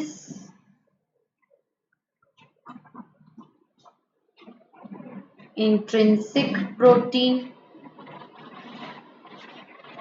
fine. अब देखो, ये सारी बातें देखो, जो हेड है, getting my point, the lipids are arranged within the membrane with the polar head towards the outer side and the hydrophobic tail. तो जो हेड है वो हाइड्रोफिलिक है, वाटर लविंग है, और जो टेल है वो हाइड्रोफोबिक है, मतलब वाटर हेटर है। Getting my point? नाउ अब मुझे एक बात बताओ, देखो इसमें आपके पास लिपिड भी है, प्रोटीन भी है, थोड़ा सा कार्बोहाइड्रेट भी है एंड कोलेस्ट्रॉल भी है। क्या है? Lipid, protein, carbohydrate and cholesterol. ठीक है, अब देखो, ratio of protein and lipid varies in cell type. जैसे ये वाला सेल टाइप है तो इसमें अलग होगा, दूसरा वाला सेल टाइप है तो इसमें अलग होगा। सपोज करो आरबीसी की बारे में बात करें, ठीक है, तो लिपिड और प्रोटीन रेशियो क्या होगा बताओ? 40:52 and it varies according to the varied kind of cells. ठीक है, अब देखो ये मैंने प्रोटीन्स थे, ये पेरिफेरल बाहर की तरफ, ठीक है, इंट्रीगल में क्या होगा? पार्शियली या फिर टोटली एम्बिडेड। मैंने डायग्राम में बता दिया है आप लोगों को। ठीक है, ये देखो, ये पूरा मॉडल है, ये कंप्लीटली एम्बिडेड कह सकते हैं। ठीक है, शुगर का मतलब है you are related with carbohydrate या फिर ग्लाइकोजन। तो ग्लाइकोजन मतलब कार्बोहाइड्रेट, और लिपिड से एसोसिएटेड है तो किससे होगा स्टूडेंट्स? लिपिड से एसोसिएटेड है तो ग्लाइकोलिपिड्स, और प्रोटीन से एसोसिएटेड है तो ग्लाइकोप्रोटीन्स। ठीक है, नाउ एन इम्प्रूव्ड मॉडल, सबसे अच्छा मॉडल, सबसे बेहतरीन और एक्सेप्टेड मॉडल किसने दिया था स्टूडेंट्स? सिंगर एंड निकोलसन, जिन्होंने फ्लूइड मोज़ेक मॉडल दिया था। इन्होंने क्या कहा था कि लिपिड समुद्र है और प्रोटीन्स उसमें आइसबर्ग्स है। Getting my point? Quasi fluid nature, थोड़ा सा इस वजह से फ्लेक्सिबिलिटी होती है सेल मेम्ब्रेन में, और इस फ्लेक्सिबिलिटी की वजह से ट्रांसपोर्ट होता है। ठीक है, देखो, enables the lateral movement of proteins within the overall bilayer। lateral movement मतलब कुछ इस तरीके से। ठीक है, the ability to move within the membrane is measured to its fluidity। अब देखो, the fluid nature, इतना फ्लेक्सिबल देना, इतना क्वासी फ्लूइड देना क्यों यूजफुल है? सेल की ग्रोथ में, फॉर्मेशन ऑफ इंटरसेल्यूलर जंक्शन, कुछ इस तरीके से, ये देखो। ठीक है, सिक्रीशन, एंडोसाइटोसिस, सेल डिवीजन। ठीक है ना, अगर एक सेल से दो सेल बनाने हैं तो इस सेल को क्या करना पड़ेगा? मीनवाइल डिस्ट्रॉय होना पड़ेगा, अपनी सेल वॉल को ब्रेक करना पड़ेगा, सेल मेम्ब्रेन को ब्रेक करना पड़ेगा। ठीक है, now it is selectively permeable. It is selectively permeable. देखो, जैसे ये है, मैं कह रही हूं ये एक मेम्ब्रेन है, अब ये पार्टिकल्स हैं, अब ये बड़ा पार्टिकल भी है, छोटा पार्टिकल भी है, मीडियम भी है, लेकिन अगर मेम्ब्रेन को इसको सेलेक्ट करके अंदर लेना है तो लेगी ही, इसको नहीं सेलेक्ट करना है तो इसको नहीं लेगी। This property is selectively permeable, चीजों को अंदर आने के लिए भी, चीजों को बाहर जाने के लिए भी। ठीक है, नाउ अब जो मॉलिक्यूल्स का मूवमेंट है वो एक्टिव भी हो सकता है और पैसिव भी हो सकता है। ठीक है, एक्टिव भी हो सकता है और पैसिव भी हो सकता है।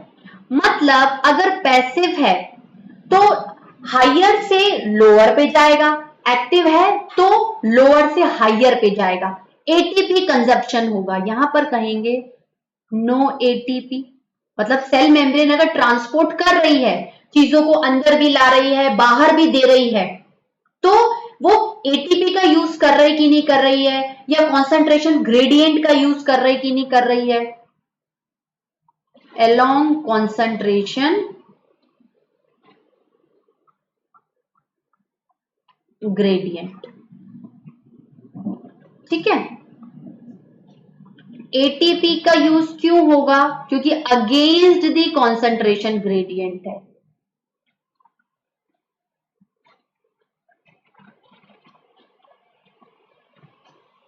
ग्रेडियंट। ठीक है, यहां पर लो टू हाई जा सकता है, लेकिन यहां पर हाई कंसंट्रेशन से लो पर जाएगा।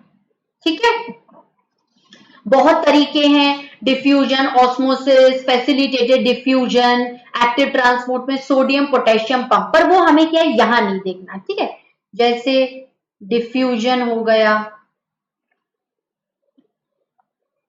ऑस्मोसिस हो गया,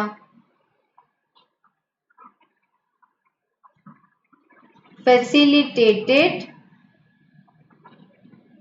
डिफ्यूजन। ठीक है, ये सब पैसिव ट्रांसपोर्ट में है, अक्रॉस दी सेल मेम्ब्रेन। ठीक है, ये अब देखो एक्टिव में you are dealing with a pump जो कि एनर्जी दे रहा है, तो सोडियम पोटेशियम पंप। ठीक है, sodium potassium pump. Cell wall के बारे में बात करूं, सेल वॉल एक नॉन लिविंग रिजिड स्ट्रक्चर है जो कि सिर्फ फंजाई और प्लांट्स में देखा जाता है और सेल मेम्ब्रेन को क्या करता है, कवर करता है। रिजिड है, हार्ड है, डेफिनेटली प्रोटेक्शन देगा, स्ट्रेंथ देगा। ठीक है, ये सेल टू सेल इंटरैक्शन में भी मदद करता है, क्योंकि हम लोग कहीं ना कहीं मिडल लैमेला का कॉन्सेप्ट भी देखते हैं। अभी बना किसका हुआ है, सेल मेम्ब्रेन किसकी बनी हुई थी, लिपिड और प्रोटीन्स की। ये किसका बना हुआ है, ये सेल्यूलोज का बना हुआ हो सकता है। ठीक है, hemicellulose, pectins, proteins. Getting my point? Now अगर हम लोग मेम्ब्रेन के बारे में बात करें, सेल्यूलोज, हेमी सेल्यूलोज, पैक्टिन है, उसमें धीरे धीरे आपका लिग्निन का डिपोजिशन भी होता है। तो primary, secondary and tertiary cell wall. Getting my point? Tertiary cell wall. Middle lamella is a layer mainly of calcium pectate जो दो सेल्स के बीच में गोंद का काम करती है, ग्लू का। भाई ये आपकी एक प्लांट सेल है, इसमें सेल वॉल भी है, सेल मेम्ब्रेन भी है। दूसरा सेल है, उसमें भी सेल वॉल भी है, सेल मेम्ब्रेन भी है। तो ये जो बीच की लेयर होगी जो दोनों को जोड़ेगी वो क्या होगी, middle lamella.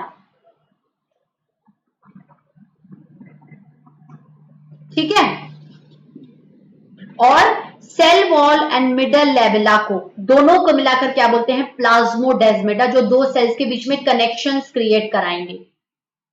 Create connections between two cells. ठीक है, अब देखो अगर हम सेल ऑर्गेनील्स के बारे में बात करें, हम लोग एंडो मेम्ब्रेन सिस्टम के बारे में बात करें। एंडो मतलब within cell, within cell. Membrane मतलब पूरा सेल मेम्ब्रेन का एक सिस्टम जहां पर इंटरकनेक्शंस देखने को मिल रहे हैं। क्या देखने को मिल रहे हैं, इंटरकनेक्शंस। इसमें कौन से सेल ऑर्गेनील्स आते हैं जो एंडो मेम्ब्रेन सिस्टम बनाते हैं, बहुत इंपॉर्टेंट है, क्वेश्चन आता है। Endoplasmic reticulum, Golgi complex, lysosomes and vacuoles. ठीक है,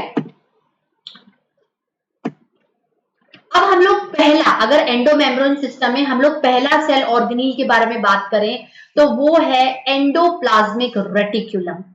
वो क्या है, endoplasmic reticulum. Now endoplasmic reticulum क्या है, टाइनी ट्यूब्यूलर स्ट्रक्चर्स, ऐसे ये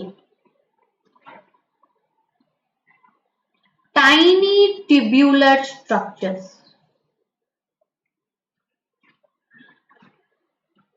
getting my point? Electron microscope study of eukaryotic cells, presence of network. ये क्या है? आपको एक जाल दिख रहा है। एंडो मतलब अंदर, प्लाज्मिक मतलब साइटोप्लाज्म के अंदर, रेटिकुलम मतलब जाल, network. Scattered in the cytoplasm. Now ER divide the intracellular space, मतलब ये इस वाली स्पेस को दो कंपार्टमेंट में डिवाइड करेगा, ल्यूमिनल एंड एक्स्ट्रा ल्यूमिनल। देखो अगर ये अंदर है, ठीक है, तो ये तो क्या होगा?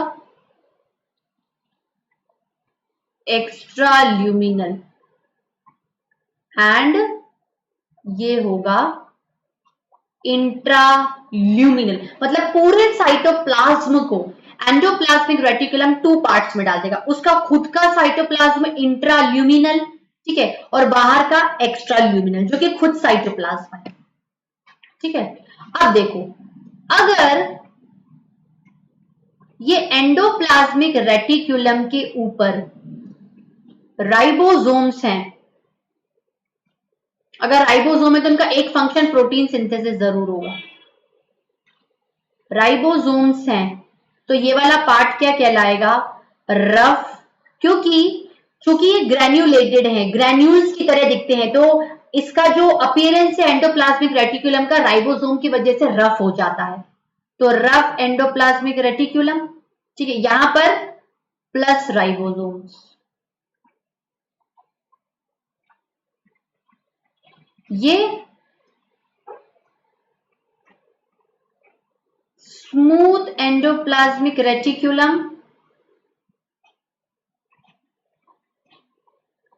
नो राइबोसोम्स, ठीक है। अब देखो किस में यूज होगा? Protein synthesis and secretion.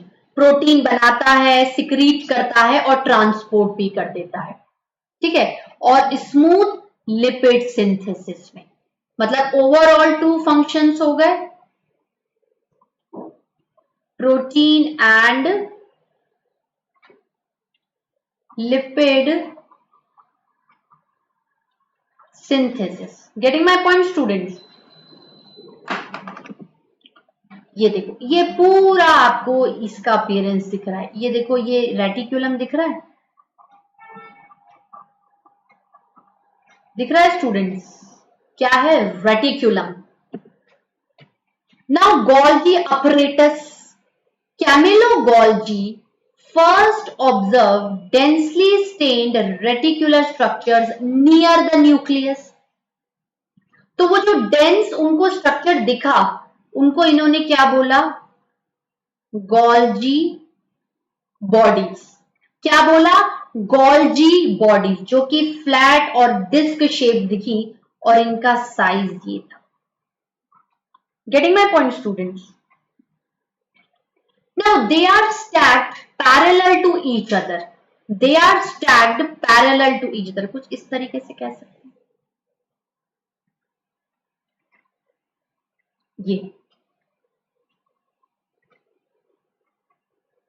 ये parallel to each other near the nucleus, ठीक है। Now अब देखो द गोल्जी, ये आप एक को क्या बोल सकते हो? Disc shaped flat shaped cisternae. Now the Golgi cisternae are concentrically arranged near the nucleus with distinct convexes or the forming phase and convex trans और maturing phase। मतलब इस सिस्टर्ने के दो फेस हैं, सिस कॉन्वेक्स फेस, ठीक है, and trans concave face, ठीक है। ये देखो ये सिस्टर ने है, ये इस तरीके से, ये फेस है इसके, ठीक है। नाउ गोल्गी अपरेटस का काम क्या है कि एंडोप्लाज्मिक रेटिकुलम ने जो भी बनाया है एंडोप्लाज्मिक रेटिकुलम में जो भी बनाया है उसको क्या कर लो, स्टोर कर लो, पैक कर लो, ठीक है। Now materials packed in the form of vesicles coming from endoplasmic reticulum, ठीक है। ये देखो, ये जो भी ईआर बनाएगा पैकेज्ड इन गोल्जी बॉडीज। इसलिए गोल्जी बॉडीज अगर न्यूक्लियस के पास होंगे तो वो एंडोप्लाज्मिक रेटिकुलम के भी पास सिचुएटेड होते हैं कि वो जो भी सामान बनाएंगे मुझे देके पैक करवा लेंगे, ठीक है स्टूडेंट। अब देखो, अगर एंडोप्लाज्मिक रेटिकुलम उन्हें सामान दे रहे हैं तो उनके पास प्रोटीन भी होंगे, तो कहीं ना कहीं लिपिड भी होंगे, क्योंकि ईआर प्रोटीन भी दे रहा है और लिपिड भी दे रहा है। तो important site for formation of glycoproteins and glycolipids, क्योंकि खुद कुछ नहीं कर रहे तो सिर्फ पैकेजिंग कर रहे हैं। जो भी एंडोप्लाज्मिक रेटिकुलम इन्हें देगा ये उसको क्या करेंगे, पैकेज करेंगे। लाइसोसोम्स, लाइसोसोम्स को हमारे सेल के सुसाइडल बैग्स भी कहा जाता है, suicidal bags. Getting my point. ये भी ऐसे सर्कुलर शेप्ड स्ट्रक्चर्स होते हैं वेसिकल्स के फॉर्म में, और इनके पास इंजाइम्स होते हैं। इनके पास क्या होते हैं, एंजाइम्स होते हैं, पचाने वाले, पानी की प्रेजेंस में काम करने वाले। लाइपेसिस मतलब फैट डाइजेस्टिंग, प्रोटीएसिस मतलब प्रोटीन डाइजेस्टिंग, कार्बोहाइड्रेट मतलब आप अमाइलिसिस बोल सकते हो। ये किस पे काम करेंगे, एसिडिक पीएच पर। अगर आपका पीएच एसिडिक है, 7 से कम है, तो बहुत तगड़े काम करेंगे, ठीक है। वैक्यूल, इंक्लूजन बॉडीज प्रोकैरियोट में वैक्यूल की तरह हैं, पर वो नॉन मेम्ब्रेनस बाउंडेड है, यहां पर मेम्ब्रेनस बाउंडेड है। एक तरीके से गोलानुमा स्टोरेज बॉडीज, गोलानुमा, गोलानुमा क्या है स्टूडेंट्स, स्टोरेज बॉडीज हैं, ठीक है। देखो, it contains water, SAP and excretory product. It contain water, water भी कर सकता है कोई, एक्सक्रीटरी प्रोडक्ट भी कर सकता है कोई, यूजफुल चीजें भी कर सकता है, ठीक है। इनके पास एक ही मेम्ब्रेन है जिसको बोलते हैं टोनोप्लास्ट। क्या बोलते हैं स्टूडेंट्स, टोनोप्लास्ट।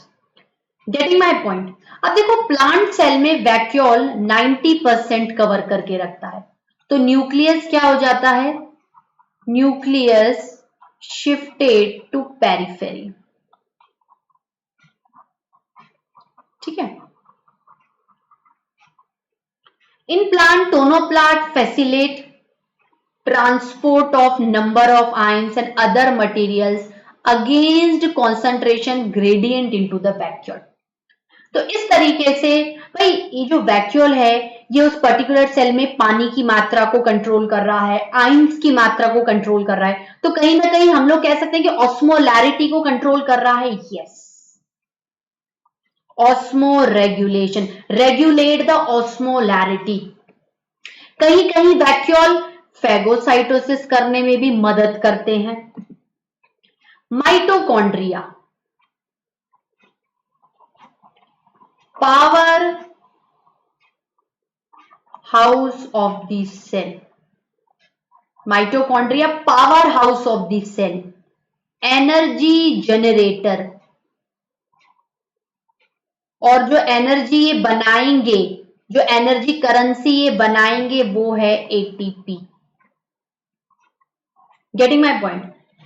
जिस सेल को बहुत सारा काम करना है, बहुत सारा माइटोकॉन्ड्रिया, बहुत सारी एनर्जी, जिस सेल को स्टेशनरी रहना है उसमें कम माइटोकॉन्ड्रिया, क्योंकि कम एनर्जी की जरूरत है, ठीक है। Terms of shape and size की बात करें तो ये सिलिंड्रिकल होता है, इसकी लेंथ 1.0 से लेकर 4.1 माइक्रोमीटर होती है, ठीक है। ये कैसा है, डबल मेम्ब्रेनस बाउंडेड। अभी तक आपने एंडोप्लाज्मिक रेटिकुलम देखा, सिंगल मेम्ब्रेनस बाउंडेड। आपने लाइसोसोम देखा, सिंगल मेम्ब्रेनस बाउंडेड। वैक्यूल देखा, single membranes bounded. Golgi apparatus देखा, सिंगल मेम्ब्रेनस बाउंडेड। सारे सिंगल सिंगल है, ये डबल मेम्ब्रेनस है, ठीक है, डबल मेम्ब्रेनस। और इनमें क्या होगा, खुद का डीएनए है, खुद का राइबोसोम है, मतलब ये एक सेल ऑर्गेनील है जो दूसरे सेल ऑर्गेनील को लेके बैठता है, सेल विद इन सेल ऑर्गेनील। तो अगर डबल मेम्ब्रेनस बाउंडेड है तो एक आउटर मेम्ब्रेन होगी, एक इनर मेम्ब्रेन होगी, ठीक है। और ये इसके बीच में स्पेस होगा, जिसके ये स्पेस है जिसमें ल्यूमन है, स्पेस को क्या बोलेंगे, lumen. Space between is lumen.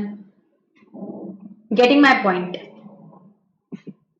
अब देखो, ये आउटर मेम्ब्रेन, ये इनर मेम्ब्रेन, ठीक है, इन दोनों के बीच की स्पेस ये इंटर मेम्ब्रेनस स्पेस, ये कह सकती हूं मैं। और ये जो इनर लेयर है ये क्या है, फोल्ड्स में है,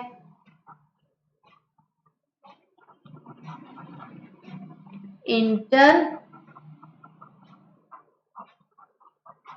मेम्ब्रेन स्पेस, ठीक है। और ये जो फोल्ड होते हैं इनको बोलते हैं क्रिस्टे। बहुत सारे जो इनर लेयर है वो इनवर्ट फोल्डिंग्स करते हैं to increase the surface area, ठीक है। अभी जो इनर कंपार्टमेंट है, it is filled with dense homogenous substance called matrix, ठीक है। The outer membrane form the continuous limiting boundary of the organelle, ठीक है स्टूडेंट। नाउ इनर मेम्ब्रेन क्या करती है, फोल्ड्स करती है। एक हो गया जैसे ये बहुत सारे फोल्ड्स। एक क्या है, क्रिस्टा। बहुत सारे क्या होंगे, cristae. The cristae increases the surface area, the cristae increases the surface area. यहां पर क्या है, आपके पास इंजाइम्स हैं रेस्पिरेशन करने के लिए, पावर जनरेशन करने के लिए, एटीपी प्रोडक्शन के लिए, ठीक है। Now mitochondria are sites of aerobic respiration, means breakdown of food in presence of oxygen। तो अच्छी खासी एनर्जी जनरेट होगी, जनरेट एटीपी, जिसको एनर्जी करेंसी कहेंगे, जिसको क्या बोलेंगे, एनर्जी करेंसी कहेंगे, ठीक है। अब देखो इसका जो मैट्रिक्स होता है, ये जैसे ये आउटर मेम्ब्रेन, ये इनर मेम्ब्रेन, ये इनर मेम्ब्रेन, ये जो मैट्रिक्स है इसमें क्या है, डीएनए भी है, 70S राइबोसोम भी है। Getting my point.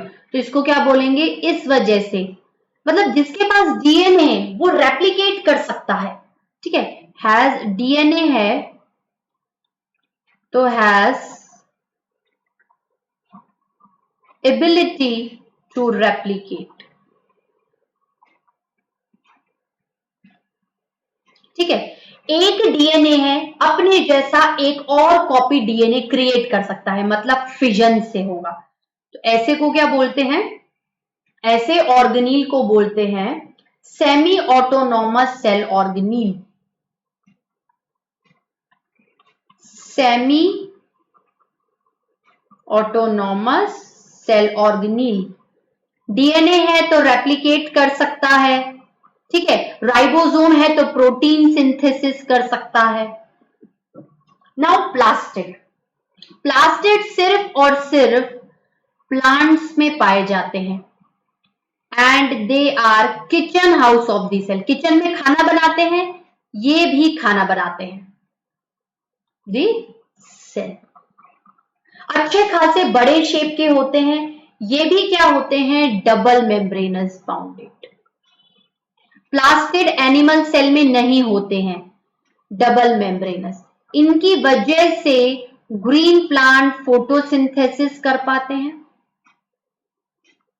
ठीक है, और उनकी वजह से वो प्रोड्यूसर्स या फिर ऑटोट्रॉफ्स या फिर ऑटोट्रॉफिक मोड ऑफ न्यूट्रिशन वाले कहला पाते हैं। अब ये जो प्लास्टिड होते हैं ना, इनके अंदर पिगमेंट स्टोर करने की प्रॉपर्टी होती है, तो जिस भी तरीके का पिगमेंट करेंगे उस हिसाब से या तो प्लास्टिड क्लोरोप्लास्ट कहलाएगा या क्रोमोप्लास्ट कहलाएगा या फिर ल्यूकोप्लास्ट कहलाएगा, ठीक है। तो ये क्या करेंगे, अगर स्पेसिफिक पिगमेंट को रखेंगे तो स्पेसिफिक कलर प्रोवाइड करेंगे, ठीक है। कौन से पिगमेंट हो सकते हैं, क्लोरोफिल हो गया, कैरोटीनॉइड हो गया। इनमें क्या होती है, लाइट ट्रैपिंग की प्रॉपर्टी होती है, इनमें लाइट ट्रैपिंग की प्रॉपर्टी होती है, तो फोटोसिंथेसिस कराते हैं, इसलिए ये मेन फोटोसिंथेटिक पिगमेंट है, मेन फोटोसिंथेटिक पिगमेंट है, ठीक है। क्लोरोप्लास्ट होगा तो green colour pigment chlorophyll,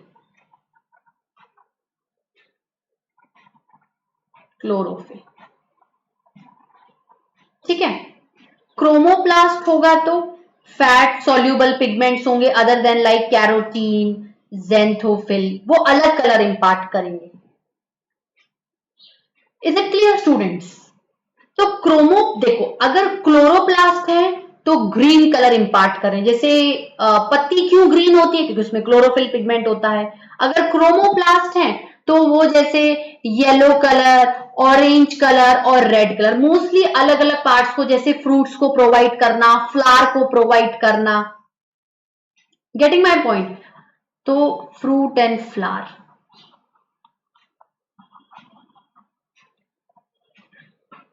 leucoplast क्या है, कलरलेस। कलरलेस का मतलब होता है समहाउ व्हाइट कलर, ठीक है। ये क्या होते हैं, ये फूड स्टोरेज होते हैं। फूड में क्या होते हैं, न्यूट्रिएंट्स, तो न्यूट्रिएंट स्टोरेज। अमाइलोप्लास्ट, अमाइलो जहां पर भी वर्ड आ जाएगा carbohydrate. Elaioplast oils and fats, aleuroplast proteins. Important equation आया है, ठीक है। Majority of the chloroplast are green plants, जो कि मीजोफिल लीफ में होते हैं, ठीक है। ये लेंथ शेप्ड हो सकते हैं, स्पेरिकल, डिस्कॉइड और इवन रिबन शेप भी होंगे। लेंथ इनका वेरिएबल होगा, इनकी जो लेंथ है वो 5 to 10 माइक्रोमीटर हो सकती है और जो विड्थ है वो 2 to 4, ठीक है। द नंबर वेरीज, इनका नंबर अलग अलग सेल में अलग अलग वेरी करता है। क्लेमाइडोमोनास में क्लोरोप्लास्ट सिर्फ एक है, ठीक है। ग्रीन एल्गा में 20 to 40 पर सेल है। एक सेल के अंदर 20 से 40 क्लोरोप्लास्ट नजर आएंगे। ये भी क्या होंगे, डबल मेम्ब्रेनस बाउंडेड। इनमें भी क्या है, डीएनए है, इनमें भी क्या होता है, डीएनए होता है और 70s राइबोसोम्स होते हैं, तो ये भी रेप्लिकेट करते हैं और प्रोटीन बनाते हैं, तो ये भी सेमी ऑटोनोमस सेल ऑर्गेनील होंगे। Getting my point? Is it clear to everyone? अब देखो, अगर हम लोग इसके स्ट्रक्चर के बारे में बात करें, ये देखो यहां पर ये स्टैक्स हैं, ये इस तरीके से, ये क्या है, ऐसे कॉइन की तरह स्टैक्स हैं। Is it clear? एक स्टैक को बोलेंगे थाइलेकॉइड और बहुत सारे को बोलेंगे ग्रेना, और ये जो जुड़ा हुआ ये पूरा इसके अंदर रहता है, ठीक है। और ये जो जुड़ा हुआ पार्ट है जो दो थाइलेकॉइड को जोड़ेगा उसको बोलते हैं स्ट्रोमा लेमिली, क्योंकि ये क्या है, स्ट्रोमा, ठीक है। तो ये क्या होगा, stroma lamellae. Getting my point? अब देखो, इसको मैं बता देती हूं पूरा। Yes, the space limited by inner membrane of chloroplast is stroma, a number of flattened membranous sacs called thylakoid are present in stroma. तो ये जो इनर मेम्ब्रेन है, ठीक है, ये क्या है, स्ट्रोमा है, ठीक है। और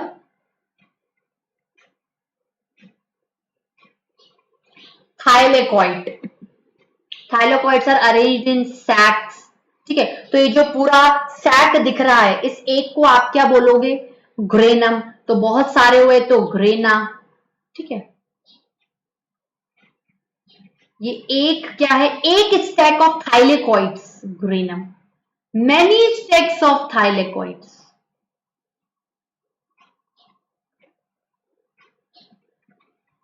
ठीक है, ग्रेनम।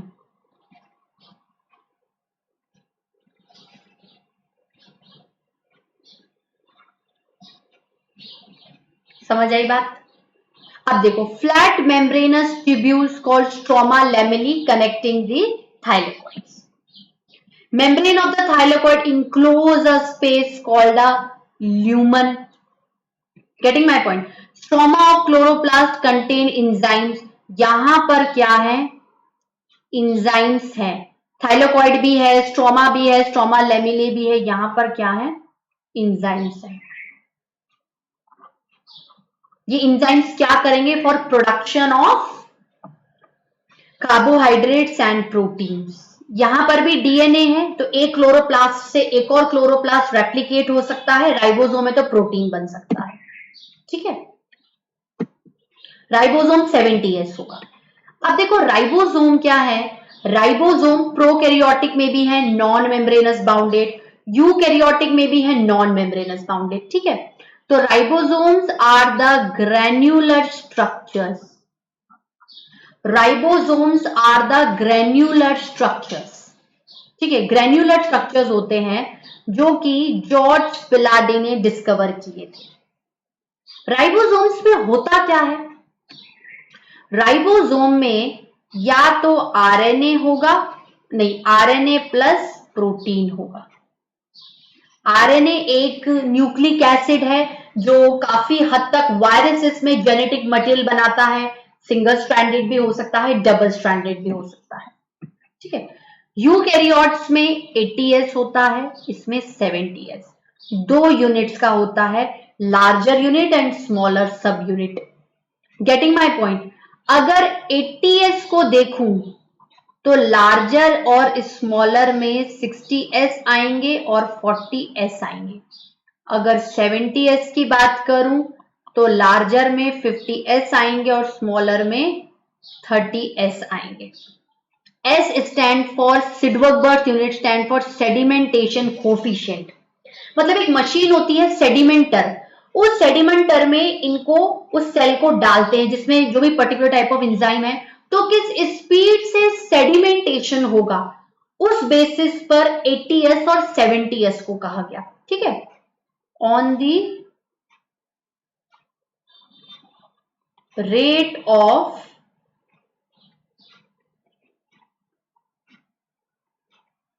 सेडिमेंटेशन, ठीक है।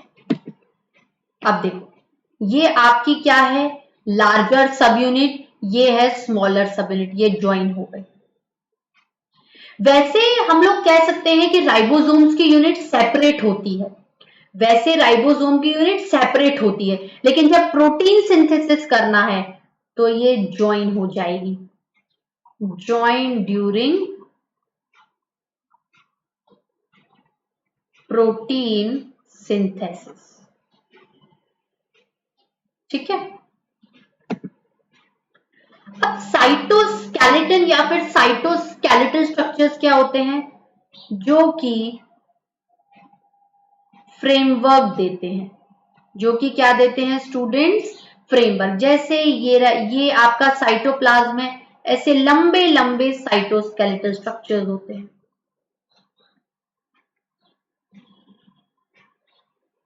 गेटिंग माय पॉइंट, जो कि ऐसे लॉन्ग इलोंगेटेड फिलामेंटस हैं, लॉन्ग इलोंगेटेड फिलामेंट की तरह।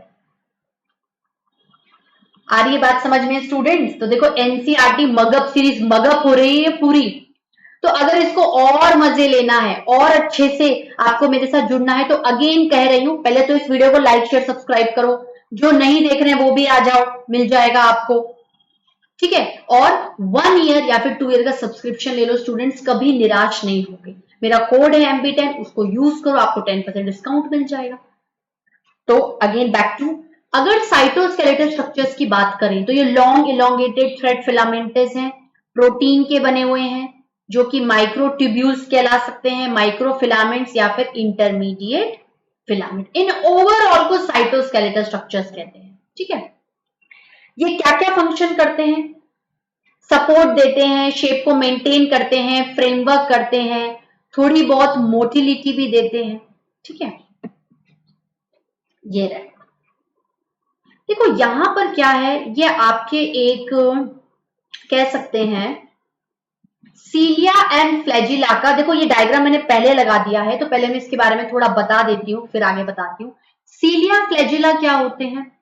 जैसे ये सेल मेम्ब्रेन है, इनकी ग्रोथ ले लो, ठीक है, आउट ग्रोथ,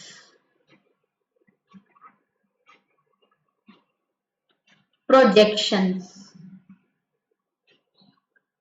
ठीक है, प्रोजेक्शंस, जो कि क्या करते हैं, ऐसे वाइपर की तरह विप लाइक या बैक एंड फोर्थ मूवमेंट करते हैं और चीजों का क्या करते हैं, ट्रांसपोर्टेशन करते हैं। अब देखो फ्लैजिला क्या होता है, लंबा होता है और ज्यादा कंट्रीब्यूट करता है सेल मूवमेंट में। Getting my point? अगर आप सीलिया या फ्लैजिला का इलेक्ट्रॉन माइक्रोस्कोप में स्ट्रक्चर देखोगे, ठीक है, तो आपको क्या है, देखो अब मैं ये स्ट्रक्चर के बारे में बताती हूं। यहां पर ये आपको बीच का एक्सोनीम दिख रहा है, ठीक है, ये 1 2 3 4 5 6 7 8 9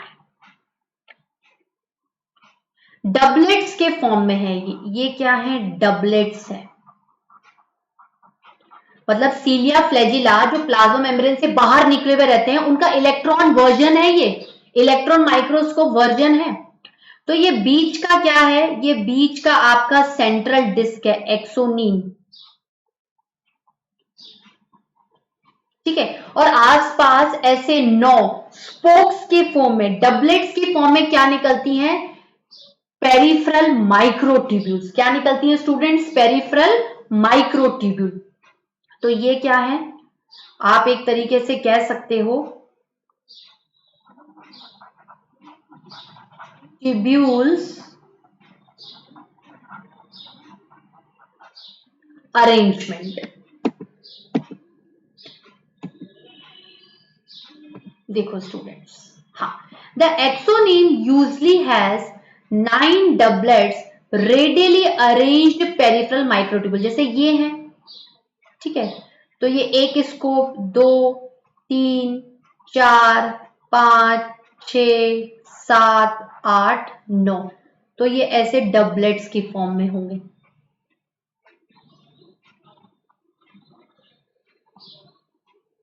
ठीक है।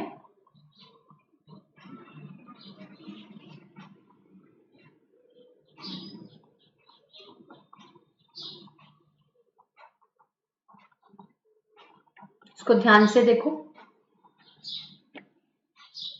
ये पूरा माइक्रोट्यूब्यूलर अरेंजमेंट है। मैंने क्या बोला, cilia and flagella they are locomotory structures, but उनको सपोर्ट देने के लिए, उनको स्ट्रेंथ देने के लिए क्या डाला है मैंने, माइक्रोट्यूब्यूल। और जब मैंने माइक्रोस्कोप में देखा तो उनका अरेंजमेंट ऐसे 9+2 आ रहा था, ठीक है।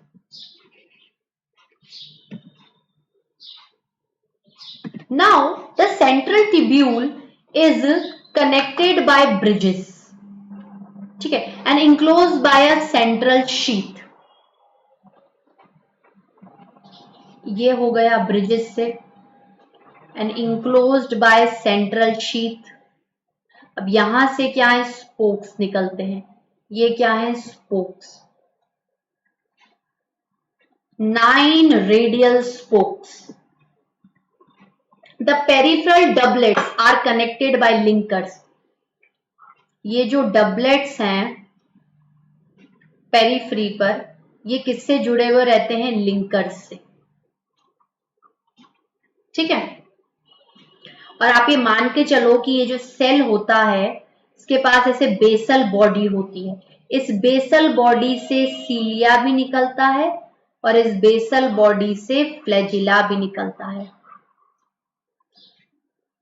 और ये बेसल बॉडी क्या है? ये सेंट्रियोल लाइक स्ट्रक्चर है। अब देखो सेंट्रोजोम और सेंट्रियोल्स क्या होते हैं स्टूडेंट्स? ये एक तरीके से दो सिलिंड्रिकल स्ट्रक्चर्स होते हैं जो 90 डिग्री के एंगल पर होते हैं। You 90 degree cylindrical structures. They are surrounded by pericentriolar materials, both the centriole in a centrosome. मतलब ये मान लो दो ऐसे सिलिंड्रिकल फॉर्म में है, ठीक है। तो 90 डिग्री पर क्या है? सेंट्रियोल्स हैं, दो रॉड शेप स्ट्रक्चर, और इसको क्या बोलेंगे? सेंट्रोजोम। ठीक है, इनका जो अपीयरेंस होता है माइक्रोस्कोप में वो कैसा होता है? काट व्हील की तरह, ऐसे यूं।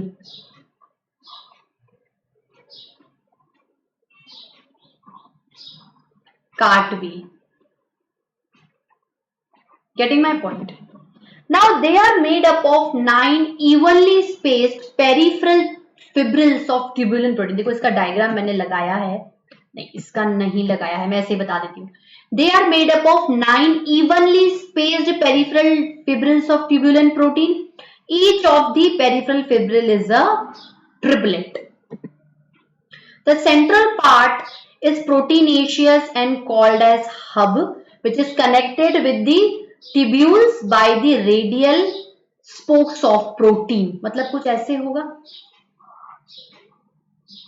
ये।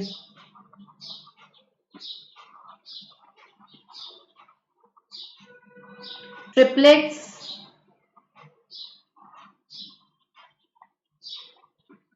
Getting my point? तो जो सेंट्रोजोम है, जो बेसल बॉडी है, वो किसको इमर्ज करती है? सीलिया एंड फ्लैजिला को। And spindle fibre that give rise to spindle apparatus during cell division in animal cell. Centrioles की वजह से स्पिंडल फाइबर्स का जन्म होता है, और स्पिंडल फाइबर जो बोलते हैं ना कि मैक्सिमम सेल डिवीजन है, वो कहां पर प्रोमिनेंट है? एनिमल सेल में। न्यूक्लियस, देखो न्यूक्लियस क्या है? न्यूक्लियस हेडक्वार्टर है। न्यूक्लियस क्या है? हेडक्वार्टर ऑफ सेल है, जो पूरे सेल की हर एक्टिविटी को कंट्रोल एंड कोऑर्डिनेट करता है। इसके पास हैज जेनेटिक मटेरियल,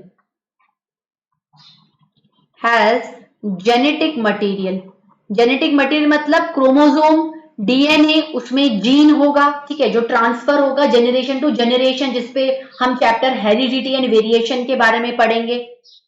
इनको किसने डिस्क्राइब किया? रॉबर्ट ब्राउन ने, ठीक है। और उसके बाद न्यूक्लियस को स्टेन किसने किया था? फ्लेमिंग ने। और जब स्टेन किया था तो लंबे लंबे ऐसे कॉइल्ड स्ट्रक्चर्स दिखेंगे इंटरकनेक्टेड, जिनको बोलते हैं क्रोमेटिन। और सेल डिवीजन में जब ये कंडेंस होते हैं तो क्या बनाते हैं? क्रोमोसोम।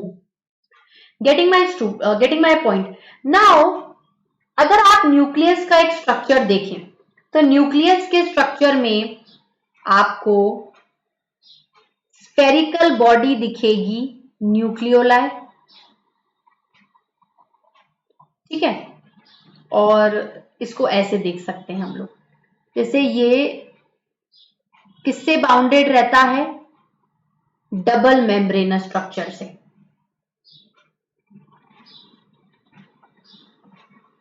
ठीक है। ये न्यूक्लियर पोर है। प्लांट सेल में वैक्यूल की वजह से ये पेरिफेरी की तरफ शिफ्ट हो जाते हैं, एनिमल सेल में ऑलमोस्ट सेंट्रल रहते हैं, ठीक है। तो जो न्यूक्लियर एनवलप है वो डबल मेम्ब्रेनस है, ठीक है। यहां पर ऐसे ये बॉडी होती है, कौन सी वाली बॉडी है? न्यूक्लियोलाई, न्यूक्लियोलाई, ठीक है ना। कहां पर होगी आपके? ये यहां पर, ये बिल्कुल यहां पर न्यूक्लियोलाई, ठीक है। और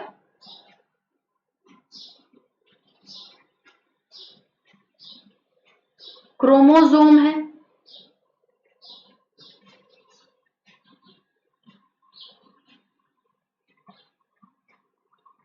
ठीक है। नाउ अब ये जो आउटर मेम्ब्रेन है, ये वाली जो आउटर मेम्ब्रेन है, ये आउटर मेम्ब्रेन किसके साथ रहती है? एंडोप्लाज्मिक रेटिकुलम के साथ। तो कहीं ना कहीं ये राइबोसोम्स भी बियर कर सकती है, ठीक है।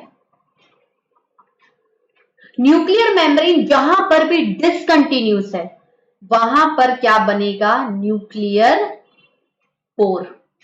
Getting my point? Nuclear pore क्या होते हैं? पोर का मतलब होता है छिद्र, पैसेज है।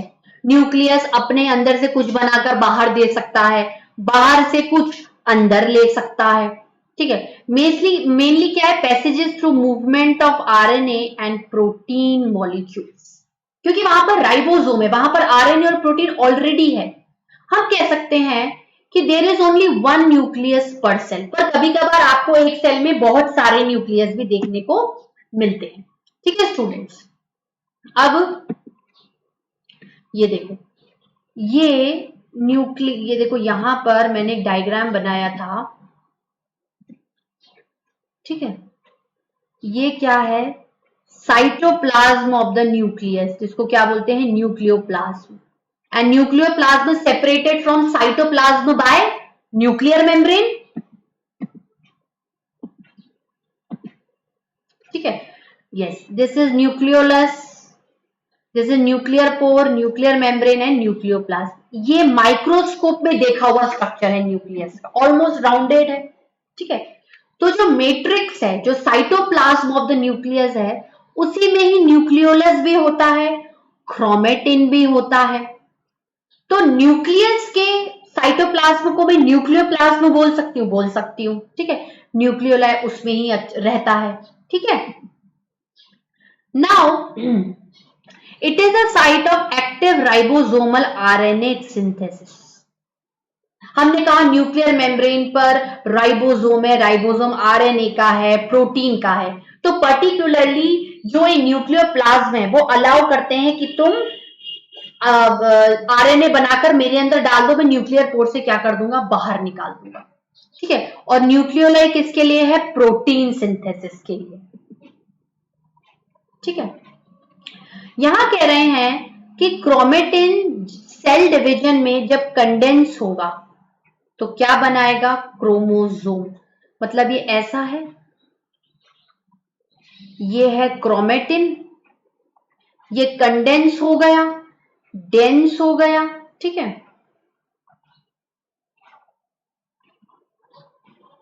क्रोमोसोम, ठीक है। आ रही है बात समझ में? Now chromatin contain DNA and some basic proteins called histone. कभी कभार कुछ नॉन हिस्टोन प्रोटीन्स भी हो सकते हैं और आरएनए भी हो सकता है। मतलब क्रोमेटिन में डीएनए होगा एंड उसके साथ एसोसिएटेड हिस्टोन्स प्रोटीन। अगर आरएनए है क्रोमेटिन में तो नॉन हिस्टोन, ठीक है। अब देखो, a single human cell has approximately 2 metre long thread of DNA. कहने का मतलब क्या होता है? जो डीएनए होता है उसका वो लंबा होता है, तो उसकी क्या करनी पड़ती है भाई? सेल में आएगा कैसे? उसकी कॉइलिंग कराओ, और उसकी कॉइलिंग ड्यू टू उसकी जो पैकेजिंग है, it is due to histone proteins. Every chromosome essentially has a primary constriction or the centromere on the sides of which disc shaped structure kinetochores are attached. ठीक है, देखो यहां पर क्या है, ये सेंट्रोजोम है, ये इसकी एक आर्म है, ये इसकी दूसरी आर्म है, तो ये क्या है, क्रोमेटिड्स है, ये सेंटर का सेंट्रोमेयर है, और इस सेंट्रोमेयर की पोजीशन पर कि कहां पर है, कैसा दिख रहा है, क्रोमोसोम 4 तरीके के होते हैं। ठीक है, मेटासेंट्रिक, सेंट्रोमेयर बिल्कुल मिडल में है, तो आर्म्स क्या है, बराबर दिख रही हैं। सब मेटासेंट्रिक मतलब मिडल से थोड़ा सा ऊपर खसका दो, एक आर्म छोटी हो जाएगी, एक आर्म बड़ी हो जाएगी। ठीक है, एक्रोसेंट्रिक, ठीक है, एक्रोसेंट्रिक बिल्कुल एंड पे चले जाओ, मतलब पहले तो मिडल में था, फिर थोड़ा सा ऊपर बढ़ाया, फिर और ऊपर बढ़ा दिया, और एक आंख बहुत छोटी, एक आंख बहुत बड़ी। टीलोसेंट्रिक मतलब टर्मिनल पे पहुंचा दो, एक आंख तो नजर ही नहीं आएगी आपको। ठीक है, ये देखो, ये क्या है बताओ, ये बिल्कुल सेंटर में है, बराबर आर्म है, ये थोड़ा सा शिफ्ट किया, एक आर्म छोटी, एक आर्म थोड़ी बड़ी। ठीक है, ये शॉर्ट आर्म लॉन्ग आर्म, ये और शिफ्ट कर दिया, अब एक आर्म बहुत लंबी दिख रही है, एक आर्म बहुत छोटी दिख रही है, ये टीलोसेंट्रिक। Getting my point? तो इसे मेटासेंट्रिक, सब मेटासेंट्रिक, एक्रोसेंट्रिक। ठीक है, मैं लिख देती हूं यहां पर, मेटासेंट्रिक। आ रही है स्टूडेंट्स बात समझ में? चैप्टर बहुत ही गजब का हो गया यार। सब मेटासेंट्रिक, एक्रोसेंट्रिक एंड टेलोसेंट्रिक।